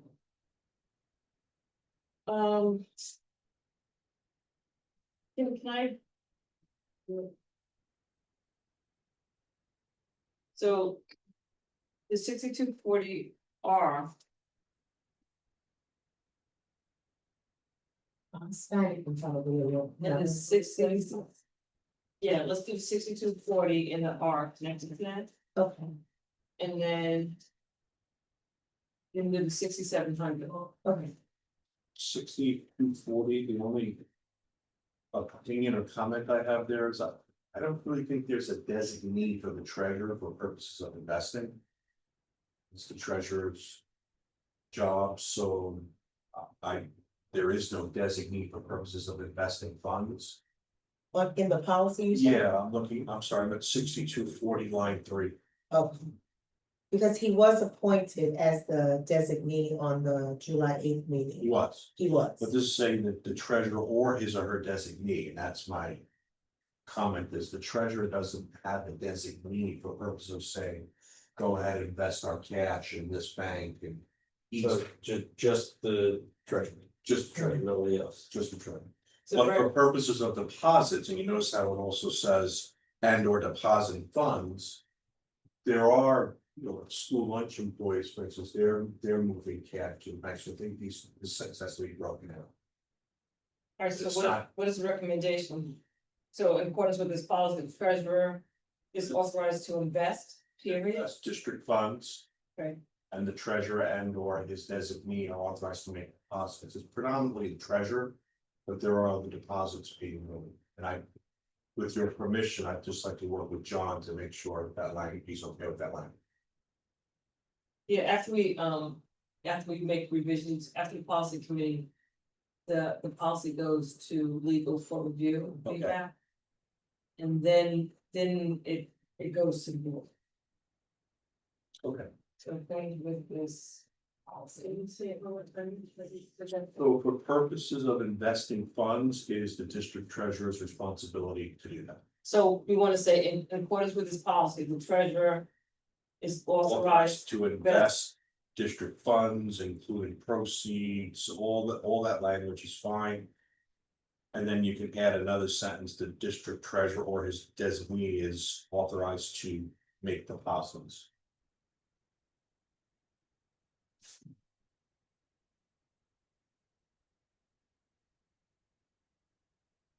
So I just reading this for the first time, so this. Hasn't been updated since 2014. And we haven't. And John hasn't looked at it to make sure that it's up to date with the current general municipal law, is that what I'm hearing? So whenever we do the policies. Before we send them to the board, we send them to legal to take a look at them. Right. So if, I thought 6240 was on the. On the, as a read before. The treasurer himself, No, I mean that the policy, 6240, I thought the policy was. I didn't, no, I don't believe so, we did contracting professional services, I remember doing that as a read, or. It's on 618, you're saying? No, I don't remember, so. no, it wasn't. So, so to answer your question, so it goes to legal. And then legal reviews it, there's no, policies don't go to legal until we send them up to them. Okay, but I guess. It's been so long since we looked at it, So one of the things I've noticed, yes, yes, is the policies, Anne Marie, have the adopted date, but some of the dates that they're missing are like revision dates. So I don't Okay. know if it has come before and been revised again, but a lot of the policies just have the adopted date, it's not where they have been readopted, so to speak, it has not been reflected on the policies that are on uploaded. hold. Right. Yeah, And that's That's what I find. that's some of the things that we, yeah. Henry's gonna have to search to look at it, and that's why she's starting over with the policy, manual, for that reason. So I guess just the other day, we talked about FDIC. Banks, so I don't know if we should have that in here, but this one has a regulation as well, I haven't read the regulation, so. Is that something that we would specify in the regulation? So before we go to that, so Amber, you're clear on that Oh, language that we're gonna. The regulation was adopted in 2011, in 23. Yes. Yes. Okay, thank you. Thank you. You see what I mean? Yeah, but yeah. I know we looked at, Right. So it's an annual. And last half year that it was adopted, November 8th, 24. so Rich, do you have any recommendations for the regulations? For 6240, any recommendations for the regulations? Not without consulting counsel. Okay. Just the other day with the. Internal audit or risk assessment, we talked about. Checks and balances essentially. So now we're only saying the treasurer's able to do this, like, should we? Specify in here the. 2 signatures or. Whatever that process might be to put a corrective action as a result of those comments that. We're talking about. Moving money around. Yeah, there was a recommendation in that report that you document hard copy, dual signature for for when the treasurer moves money, so that would cover, that wasn't. legal. Yes. So maybe maybe that that needs is to legal be- and in terms of. It's more of an audit concern of paperwork, I mean, you could put it in policy, sure, but it's in an audit report, so I guess that would be. Right, so you want to review this with legal, and then provide feedback to. It seems. Okay. Just, I've just looked at 2 different districts' policies, Bowbag and Lindenhurst, and they both say, in accordance with this policy, the assistant superintendent for business.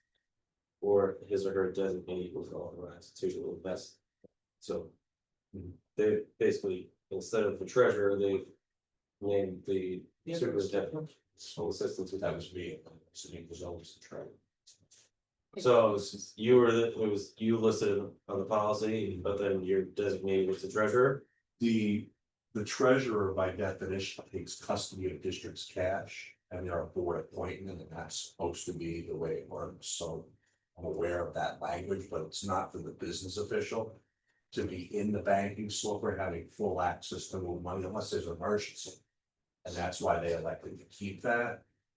It's just in case the treasurer wasn't around, the business official to do it, but I never would want access to actually move cash around because it's a custody function. The auditors would clearly flag something like that, and they asked me when I came here if I had the ability to move money, and the answer was no, I do not. Okay. So that policy's not exactly Okay, a good one. so this one is, so more- this protects us, or you essentially protects your position from kind of being like. Thrown at it like, all right, what are you doing with money? Yeah, like, why would you have access? Okay. To see and to look, of course, but to actually remove funding, not the administration should be having access to the cash, it's just the treasurer, that's the purest definition of their responsibilities to have custody of the cash and report directly to the board in this resolution. Okay.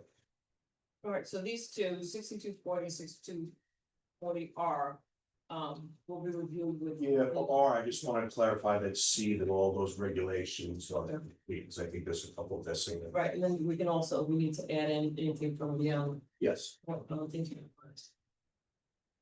6700. Now, this one, okay, no, I'm gonna go ahead. Purchasing, yeah, anything with. It's just not anything like, any recommendations to, with,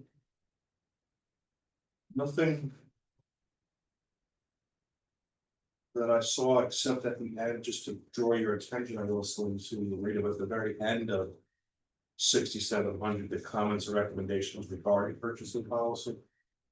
So you're aware of that, where it says comments will be solicited from those administrators involved.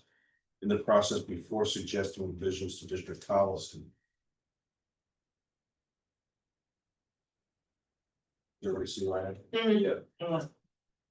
No, say, we're the last page, look at the very last page, title of the policies, really on 6700, man. Yes. Where it says.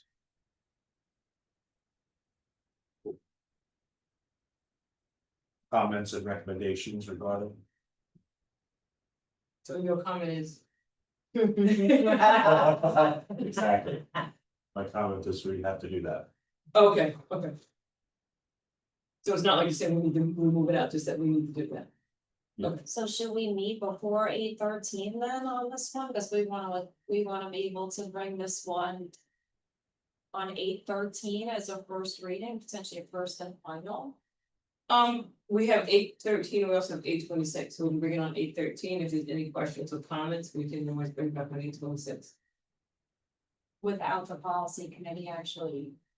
Seeing. We're scheduled to begin on August 25th. So I'm not clear. On Okay. you, or what you're saying, I'm not clear on what you're saying, so. Well, Mr. Snyder, I think, is saying that we were supposed to solicit feedback from those that deal with purchasing prior to. Which I haven't done.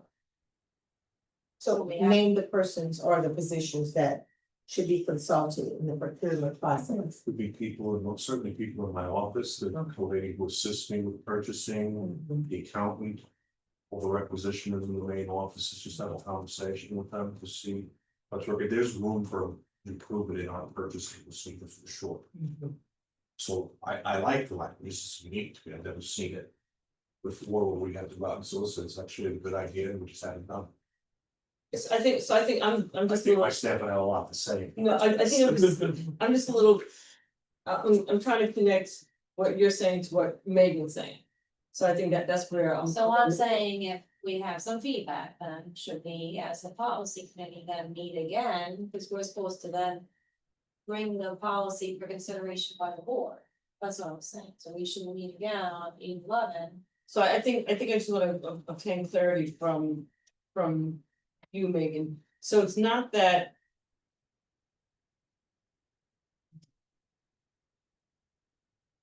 So if I'm understanding this correctly, that comments will be solicited from those administrators involved in the procurement process before suggesting revisions to district policies regarding purchasing. And from time to time thereafter, so.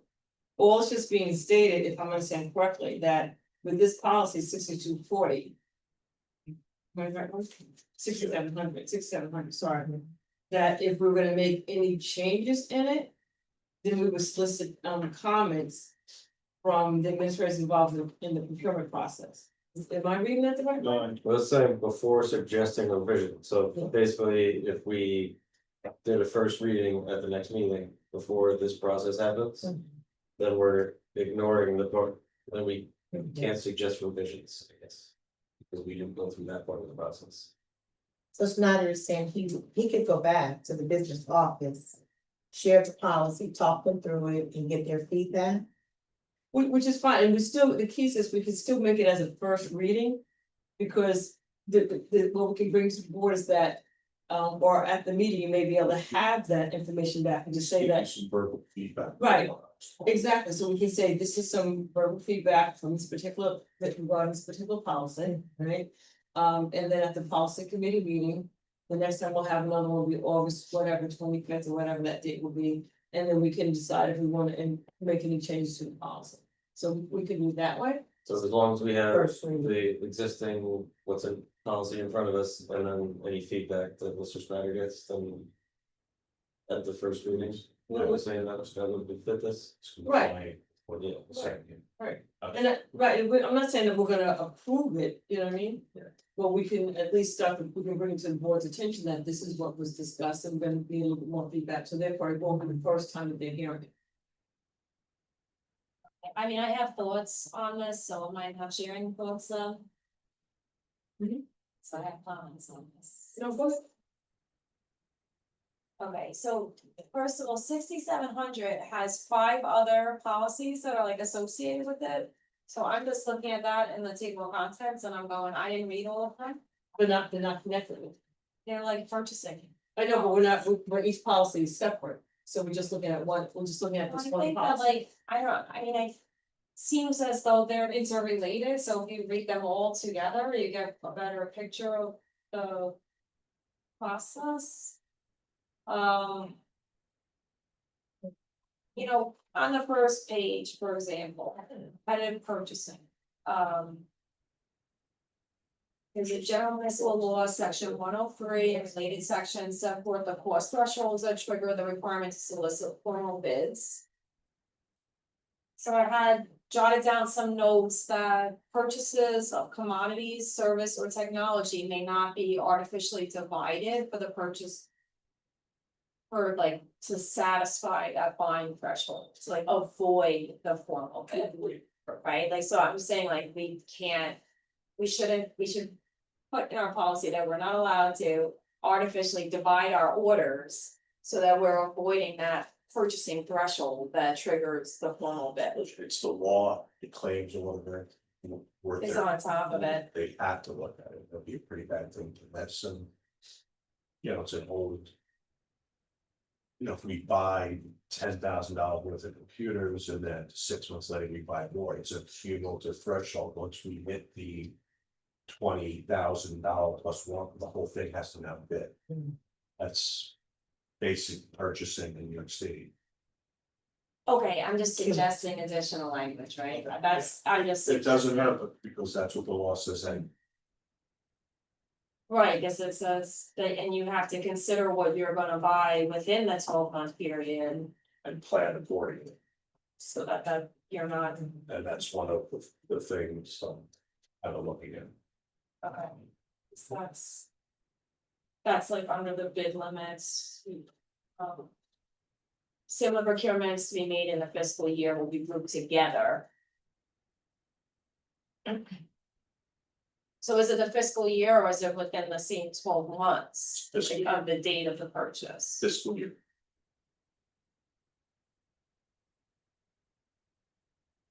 So I have a couple of things, I think. This is just my suggestion, and this is not to rush this whatsoever, but my suggestion is that. And I'm kind of jumping down to. Jumping down to how we're gonna proceed as a policy committee. So I will say that. In previous years, when I was on the school board, we would do a section at a time. to your point, Megan, some of these policies in 6,000 are intertwined. So we would do a section at a time for that particular reason. So therefore, if we're making changes in one policy, we would see whether or not anything needs to be changed in another policy in that same particular section, unless we cross reference someplace else. So my recommendation is that, and that was one, and then two, also what was very helpful. And it goes back to when we have the policies in front of us ahead of time for review, that we would send any suggested changes over to the district clerk. And then the district clerk would merge all the things, and then when we came to the policy committee, we had that document with recommended changes in each of the different sections, and we were able to discuss it. And go through it. So I'm recommending that as we move forward, to be more efficient in what we're doing, that we definitely do that. We get the policies ahead of time, Emily's going to work on that. We send our suggestions over and we merge information. If Dr. Talbot has any suggestion or her cabinet does, they put it in, we take a look at it, then when we get together, we now can discuss it. So I think that it makes it a lot more efficient. And that's just my perspective, so I think that with these two policies with 6,700, I know this one has to be reviewed for this year. It's one of the annual ones, but it doesn't have to be done completely tonight, so with 6,700 and 6,741, if we want to start with the 6,000 section the next time around. And make that the focus and get rid of all that done, then maybe that's the direction we can do, and that way we're all prepared. We do have the other four that we do have to do as well, so that's just my recommendation. I just want to hear feedbacks, because it allows us just to focus in on that one particular section. That's just my recommendation. So I agree, I actually mentioned the shared file. So can we set it up that we can share the file, the Word file, and we can track our changes? Well, I think rather than, like, if- sending it to no, everybody? Let everyone Like- share this one. But maybe to put it as different comments, because if you have 5 people with changes. Within track changes, I don't think it's gonna It's be hard. clear, but if you have, I would say comment 1, maybe it's proposed changes if you're off to the side. So you would just compile our comment bubbles? Right, Okay. that was Yeah. just off the top of my head thinking that. Putting 5 different changes within the document, track changes, I don't think it's in the file. So we would really have to agree on a timeline, though, like, so, you know, and that would be like, we could do our best type of thing, depending on how many policies. They said, going back to my point, Emery wasn't in the room at the beginning of the meeting, but when I said, you know, 7 policies at 5 o'clock the day before a 5 o'clock meeting or 6 o'clock meeting, like, was too much. I had only read through like 4 of them. So, you know, if we're saying then, if we're gonna meet on Mondays, you know. Are we getting the policies for that Monday 2 weeks prior? Like, how are we going to establish that time? So for example, I'm just throwing this out that way, for example. I'm not saying at the August 25th, do the 6,000 series, because that it's a very in-depth series, very in-depth. But make that at the September 29th policy committee meeting. That will give us ample time to review all those policies in 6,000. It gives ample time for Dr. Talbot to talk with Mr. Snyder, see if there's any recommendations. That's how I look at it. And to your point, like, for example, if that's what we're gonna do for September 29th, is because it's a 6,000 series. Then that could be Anne Marie's focus, as she's getting the policy man together, by next week, she can get all of us, all the policies in the 6,000 series. And we can have them and be prepared to provide comments back. And then for the August 25th meeting, these 4 policies under B, that could be the focus under B, and then come back to look at any other additional policies that we do not finish, that we have to take a look at again, or any recommendations from that. It sounds reasonable. I mean, as long as we're flexible in that if there's like a need. There's a policy that needs to take precedence, that we're throwing that in as a priority at any given time. And and really just the number of policies that we're going to try to cover, like, I don't know if each series has the same number, right? Like, so just. You So- know. Is 7. So, like, you know. I will say to you, and I don't mean to be repetitive, and that, like, for example, I'll just use the 6,000 series. Years ago, when we did it that way, when the business official made recommendations to the board made any additional suggestions, and then it came to us when we got to the policy committee meeting. It went very quickly, we had our conversations, especially when we moved forward, because everyone had an understanding, and if something was not clear. That came forward at the time, we would say prior to the meeting, when you come to me, please provide clarity on this particular section. So we were able to, I'm not lying, we got through, and that was an item, so we got through 6,000 in one meeting. Because everything was. But we need to adopt the 6,700 before school starts, is that what it is? No, it just has to be done on an annual basis. Oh, okay, Yes. okay, so we're gonna come back and look at 67. I would say the whole 6,000 series. And that way it allows, if there's any recommendations in that, then is that okay, Dr. Talbot? If there's any recommendations in that series, then it gives us time to get the recommendations from Mr. Snyder, we take a look at it. We give it recommendations in, and then when we get to the meeting, we can now say, these are some recommendations that came from Mr. Snyder can speak about it, we can bring up our points and we can go from there. That sounds good, so we're gonna, oh, sorry, go ahead. So I would say September 29th, if that's a date that works for everyone, then that will be the 6,000 series. And then the only thing that we have left tonight would be the electronic devices.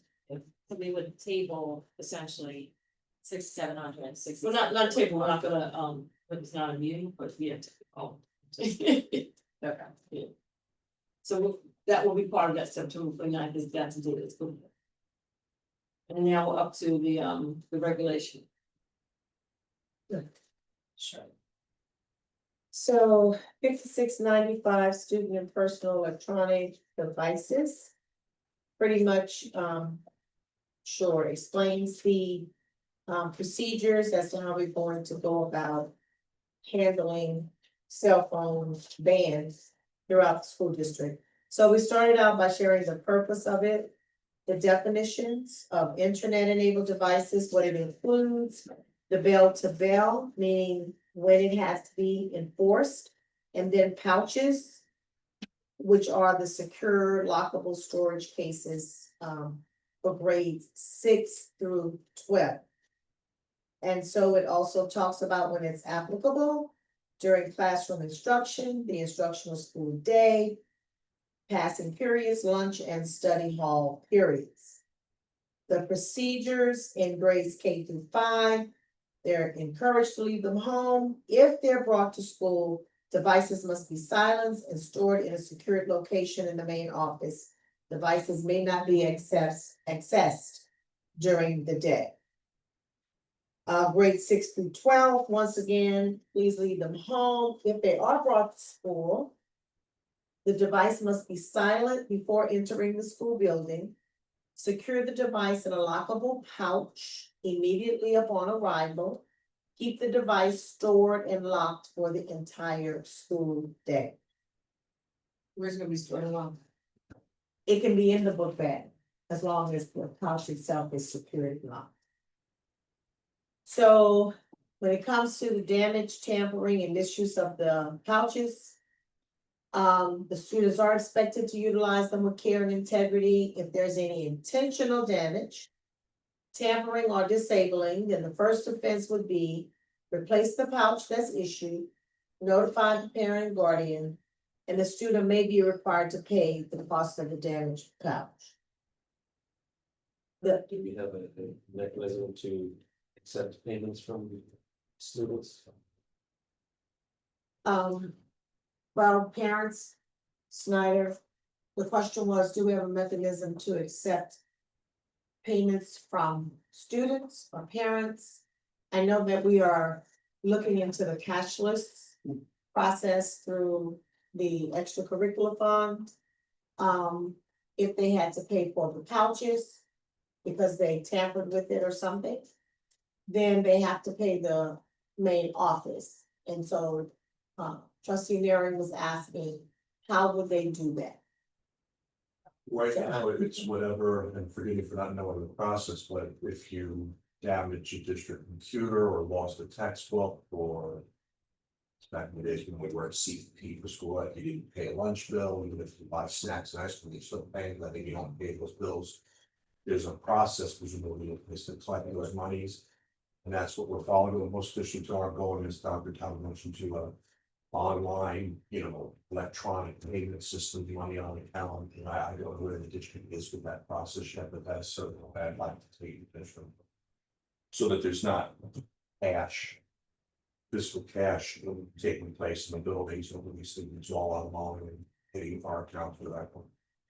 And these pockets would be, it's required by the district, we have to have them there for if they damage or lose them, they're on. It's my opinion. Okay. So, when you asked the question, Chris, I thought there's an agreement for the Chromebooks, so we would have generate a similar agreement that the parents are signing off on with these pouches, like. My guess here. Is an agreement that parent, right? We just Because if- update that agreement to just make the electronic device agreement. So it's in one form. Because there is, I mean, I've heard of parents having to pay for Chromebooks. To cover all devices, well, it's not a device, Well, that's I'm like, sorry. yeah, It's like if the Chromebook is Yeah. broken, they might have to Yeah. pay the fee. Right. Yeah, that's so the it's- adopting, but does that document reference the cases that the students get with the Chromebooks? I do. So then like that could kind of should be worded in like that, yes. yeah. And then in saying that, we're adding the cell phones to the code of conduct, but the Chromebooks aren't in the code of conduct. Maybe we should be referencing it, or maybe it is in there, Well, technology. well, this one, we were adding because it's from the law. And making the parents aware of the law. In the code of conduct, that we have a responsibility to adhere to it. Mhm. And then this is how we will adhere to it, if it's broken. If the law, is broken. So the Chromebooks, of course.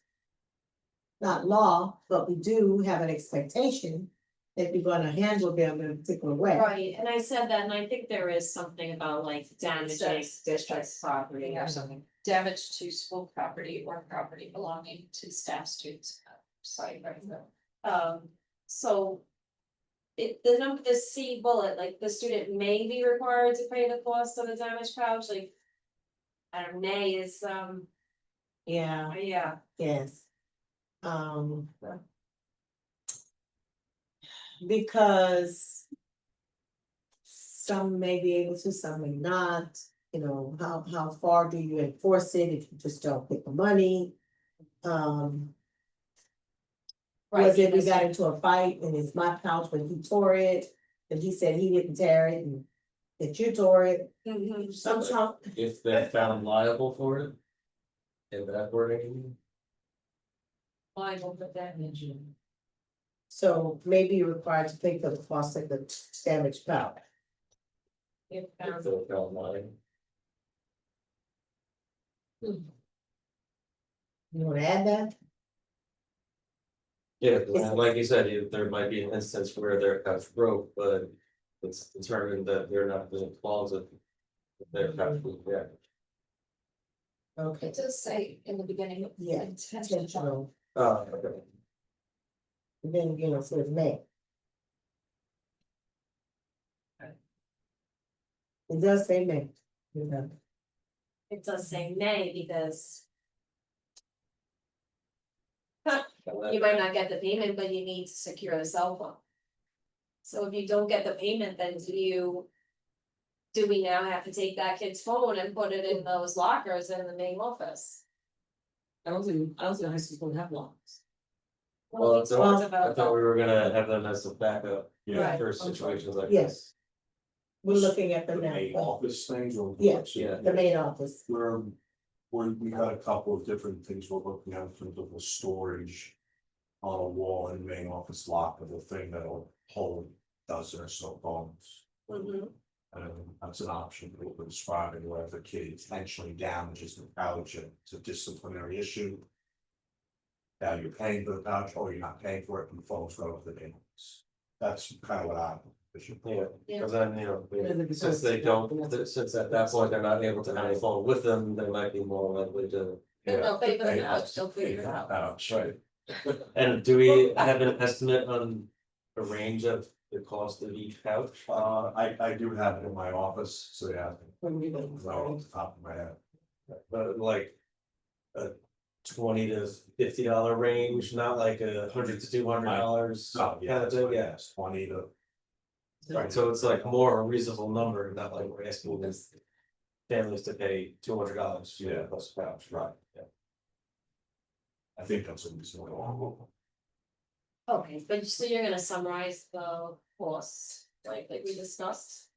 Everything in our mind? Yes. Yeah. Oh, I Well, have, I have, We have the I quote. have invoice on my desk. Right.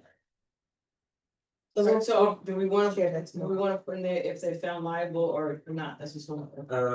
Well, as Ms. Stevens pointed out, it does say any intentional damage. Actually, what we take- So it, but I would say that maybe we should change it to the student will be required. And now should we expand that if until the pouch is replaced, the cell phone will be held in office? The student will be required to pay the cost of the damaged pouch until the cost is paid. Until payment is secured, received, thank you. Until payment is received.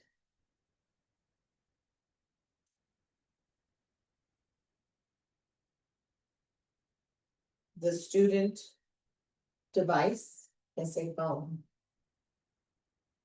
The student internet enabled device, and put a apostrophe S. The student internet enabled device. Parenthesis S. Will be stored.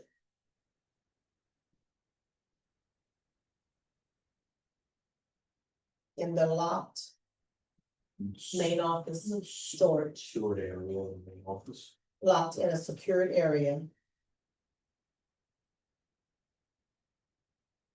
In the main office.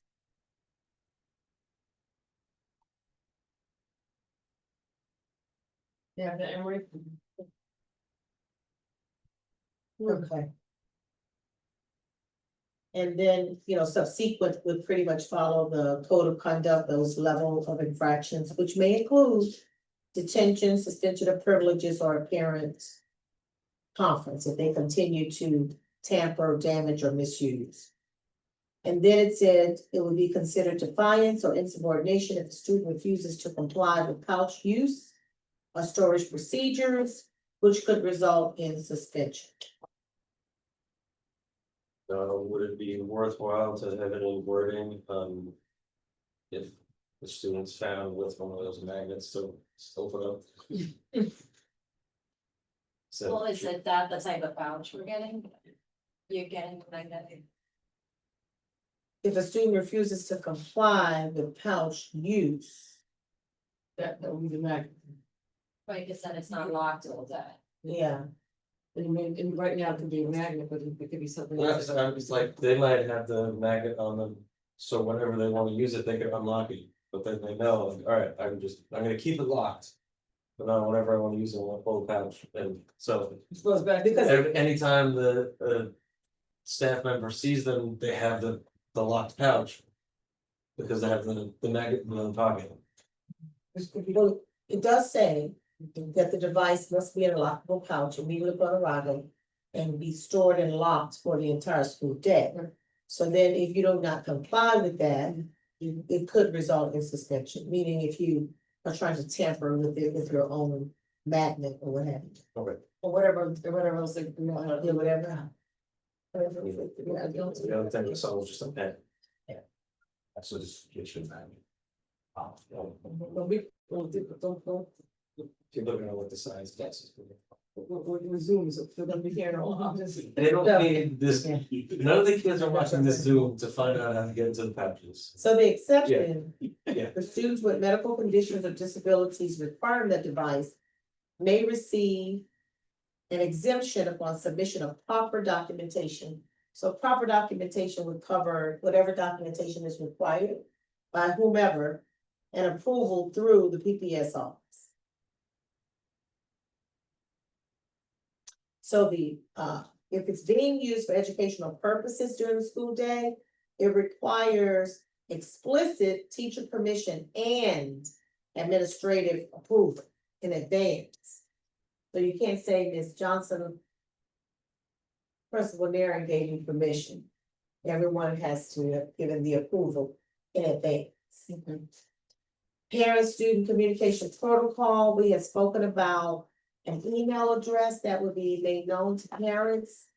So each school has an email address as identified, and we're listing their main office phone numbers as well. Students requesting to contact a parent must go through their teacher or their supervising employee. Must go through their teacher or. Yes, because if you're in the cafeteria, your teacher's not there. Maybe staff. Yes, thank you. Supervising staff member. That's a much better one, yeah. That, yes. Yeah, I made a little note there, yeah. Where are you? Uh, At number 3, 7. yeah, number 3, it says student requesting contact of parent must go to their teacher / supervising staff member. So take out, employees. And texting and calling is not permitted during school hours. I mean, Right, number 4. the child texting phone. Yes. Well, and the parent, because it's under parent and student communication. So texting or calling during school hours using personal devices is Okay. not permitted. The next one, 8, parent inquiries about devices, pouches, and storage. Parents are gonna have questions, they're gonna wanna contact the school through the email. So we're asking them to use a subject line, cell phone concern, put your kid's name, so right away we'll know this is for Mary Stevens, and there's a concern about the phone. Include the details of the issue and the parent's contact information, so we can get back to them.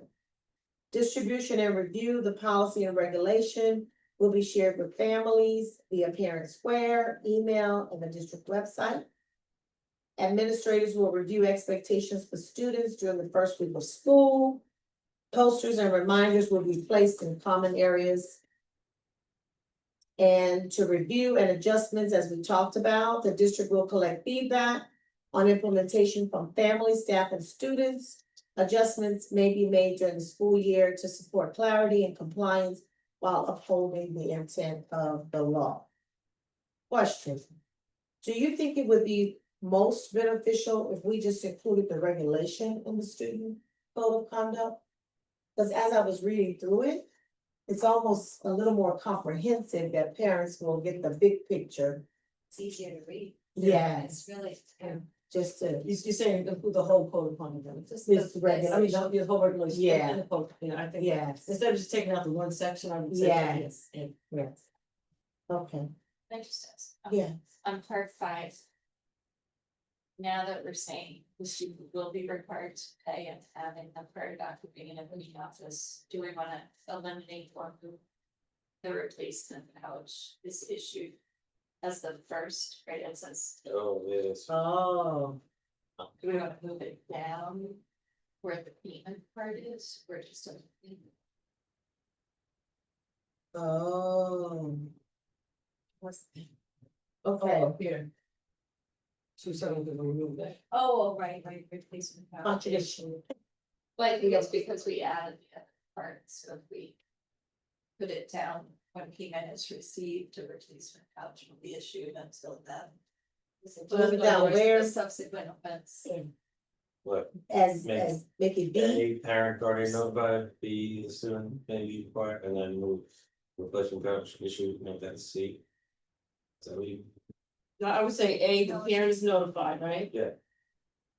And then B, the student will be required to pay the cost of it, no. I would, maybe combine the two, replacement house would be issue, but the student will be required to make the payment. Maybe we should move C under subsequent offense, is that what you were saying? No, Yes. but I'm okay with that too. Because the first time, we need to notify the parent, give them a replacement Yeah, couch. I think it should go to C first. I think C should go down to 2. On the second, yeah. I like that idea better. So the first time we'll say, okay, no matter what, we'll give you a second couch. Okay, Cause it's kind of same thing with the Chromebook, right? If someone having a Chromebook, we give them another one. It's supposed to be, and then after Is that, that what the Chromebook agreement is? oh, they don't, Never- they're not supposed to pay? No, they do, Yeah, oh, they do. even pay the first damage time, yeah, Okay, oh, okay, so then to that point, then it should match that agreement, so we're talking about expanding that agreement. Yeah. But so, What's the cost of the problem? okay. you're fine. If it's less, well, it's less than the pound, I mean, it's more than the pound. or Okay, so do we just wanna remove replacement couch issue? And just say parent will be notified, and student will be required to pay the cost, and it'll be A and B? Yeah. Okay, so we're gonna remove replacement couch issue. we don't want to just be giving out these pouches, No, we right? don't, no, we don't. Cause we will have some that are accidental damage that we're gonna have to replace. Yes, we have a few replacement. Yeah. Haven't seen 15%. part of the implementation. You know, precision improvement.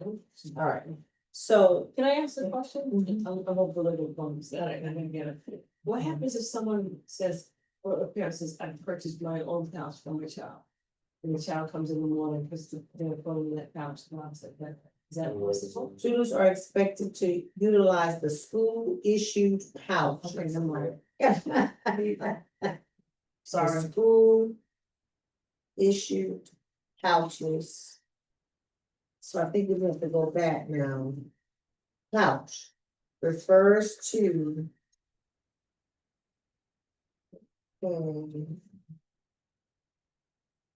Okay, if brought to school. So device is brought to school, must secure the device in a school issued lockable pouch. In a school. Issued.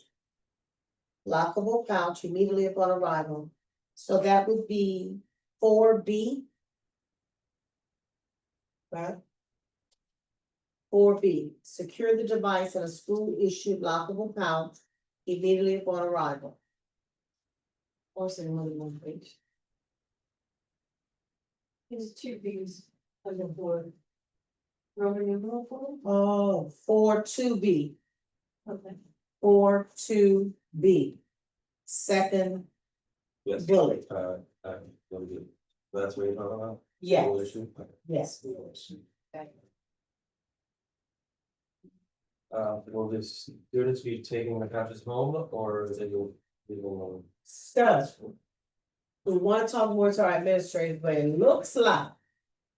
For what the company is recommending and the time frame is that.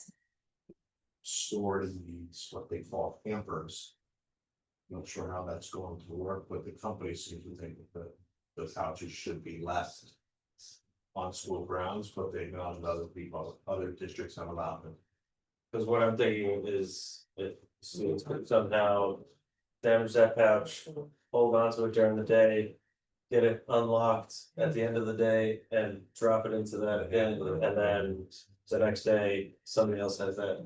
Multiple will be, And you'll never back it down. Right. Can I mention?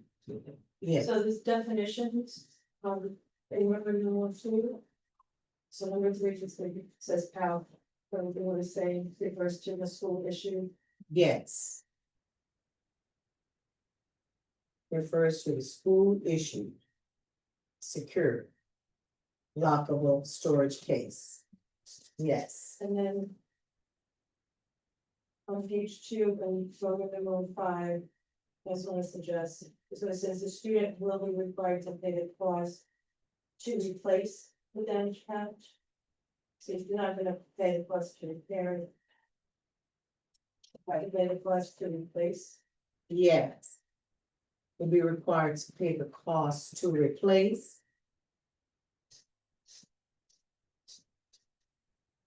The damaged pouch? Right. Okay. Maybe damaged or lost, right? Oh, that's true. Yes. Damaged or lost pouch. And then we're continuing on with. Until the payment is received from the student.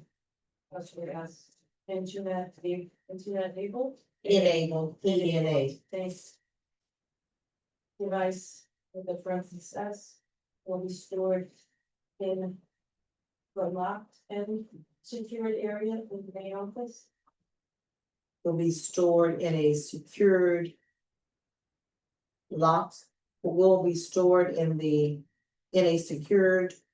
Locked area in the main office or in a locked secured area? In a locked secured area? A locked and. See, she may. You can secure it. I don't know. Stored in a secured area. Stored in a. Secured area in the main office. Okay. So to Chris's point, like what if you pick up a damaged pouch at the hamper and the whatever, it's in the morning, Yes. you have to tell somebody right away that it's damaged, you have to, what are we doing, like who's locking the pouch in the morning? Security guards? So, What's- we wanna talk about the different ways. An implementation meeting on the sixth, fifth of the Okay. sixth, Okay, with the administrators involved, to Okay. get their take on, but there's definitely some things we have to work out. Okay. For sure. Yeah. so then the question of, well, what if you pick up a broken pouch that morning? Students are expected to promptly Okay. report. That's why I feel like our end result like make more sense for them to take it home. We're making them responsible to pay for a damaged pouch. And we're trusting them to take a computer home. Right, so I feel like we should be able to enact that same trust with the capital. But you're saying you're having a meeting to talk On about six, the implementation. the hampers will be.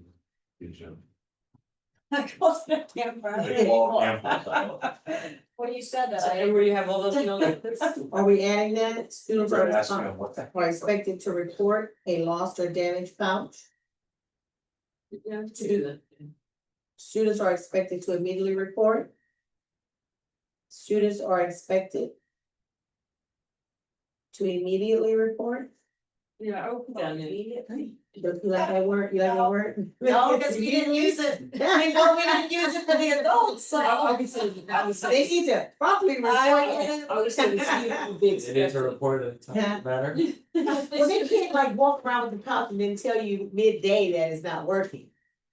Oh, They should tell to us say- immediately. I guess when you have the implementation discussion, what's happening if you pick up a pouch that's Well, broken, that's it. but before you say that, the question I have is that when the pouches are returned, I'm not being funny, but when someone checked the pouches to make sure that none of them. That's what I'm saying, that's why they gotta. That's what- Yeah, that's because the now we gotta discussion. do the implementation police. Yeah. So they have to be the pouch police. If they take it home, they have more time to doctor it. And make it look like it's locked and not be locked. I think, yeah, I So- would not take take home, I mean, right? oh, yeah. Okay, we'll Yeah, work it I out. would not. I mean, Leave yeah. that, Yeah, You okay, could, Amber, like- I'm taking it out. If you have somebody that's gonna be locking the pouches, say, just have them pull on the. Device, just to quickly see if it's. If it's secure. Right. all right, so I'm gonna ask the policy committee, Just left the packet. so our next meeting in August will be these 4 policies that are listed here. Right, they will get to us. That's 1, 2, these are suggested dates. We all need to check our calendars to see whether or not these Right. dates work for us. And then, please, like, maybe email Megan and Chris, you can email, Anne Marie, thank you. And then the other thing too, just very quickly. The mission statement 0000, we reviewed it and revised it last year in December when we were doing the goals. Right. Can we put that back on the, can we put it on the agenda for December 13th? August 13th. As a, as a review again. Because that 000, because that is, in regards to the superintendent's timeline, one of the things it recommends that you review your mission in the vision statement.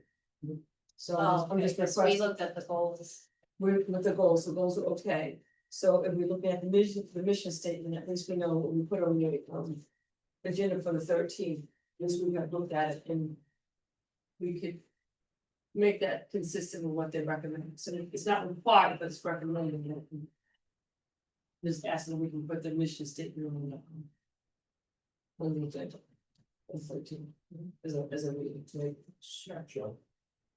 All right, so please get back to Anne Marie, I would say by Monday, the latest. In regards to these dates. The goal is for, if the September 29th date is good, then we'll do the 6,000 series then. And then the August date would be these 4 policies here, as well as a follow-up to the ones that we looked at tonight. And I think those policies can be sent home to us. The mission statement is for August 13th. Yes, okay. Right. That's good. Thank you, everyone. Yeah. And the only thing I would just recommend that if we're gonna add a policy to review, that we give ourselves ample time. We give ourselves at least 2 weeks to review the policy. Right? So I really would like to ask if that, unless it's urgent, that we definitely give ourselves at least 2 weeks to review it. Yeah, ask a clarifying question. Next meeting, August 25th, when, would the policy committee like to receive policies? Fine. Not Let's get the tomorrow. date so that, we can work toward that end. I'm not being funny, but if we can have it in, we can be sent home for tomorrow, that would be great. Oh, no, we don't have them. Because we're still waiting for 2 of them from this. So whatever 2 that we do have. If we can have, if I think, Right. By the 8th then. Or by the 11th, that Monday before. Let me see. But if it's Before. but I think whatever, can I just make Realistically. whatever policy we have already, we have the 00, do we have the 0101? And the 9520, Yeah, you have that. so maybe at least send those home to us. So at least we can start to look at those 2. I guess what I'm asking, I'm sorry. so that we'll be organized and we'll have policy here, there, there, and there. Mhm. So if we're doing an agenda, Emery's doing an agenda. And if we were to have the agenda and the policies that we are discussing, could they, if she's here Monday, Wednesday, Friday, could it go home on the Wednesday before, like August 20th? At the end of the day, could what we're gonna discuss go home on August 20th to be discussed on the 25th? And that's what my recommendation, being very honest, I really want it like 2 weeks in advance. I really like it by like August the 8th or something like that. That these 4 policies will be sent home to us. Okay. The 6,000 series, if that can get home to us by August 22nd hypothetically, that would be great, because that would give us, if the 29th is a good date, that would give us a solid month. Well, the 25th, I mean. No. August 25th. I'm talking about, like, for August, by August 8th, if we get these 4 policies home to us by August 8th. And that would be for the August 25th meeting. Now, for the September 29th meeting, if that works well for everyone, then my suggestion is by the latest, by August 22nd, we get the 6,000 series. Now, we can get the we can have it in hand. I'm not saying that Mrs. Snyder has to have recommendations to by that point, but I would say that maybe by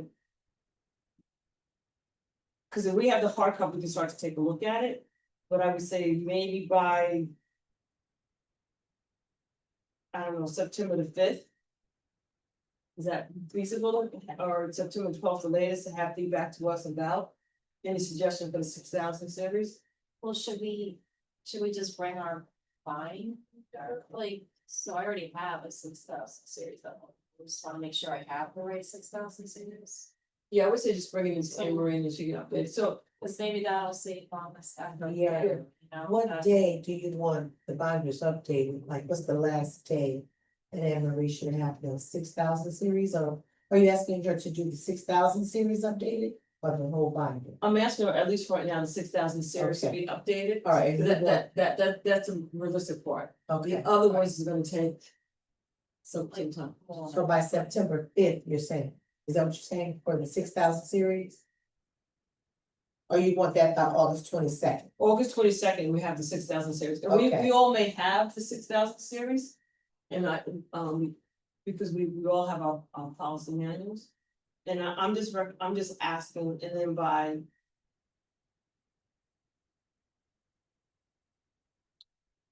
September 5th or September 12th, so by September 12th, if Mr. Snyder has any recommendations, if you guys have any recommendations for any changes. To For have the 6,000 series. for 6,000 would happen to us by the latest. What works better, September 12th or the 5th? And I'll go with the later date, the 12th, because I will have time to talk to you.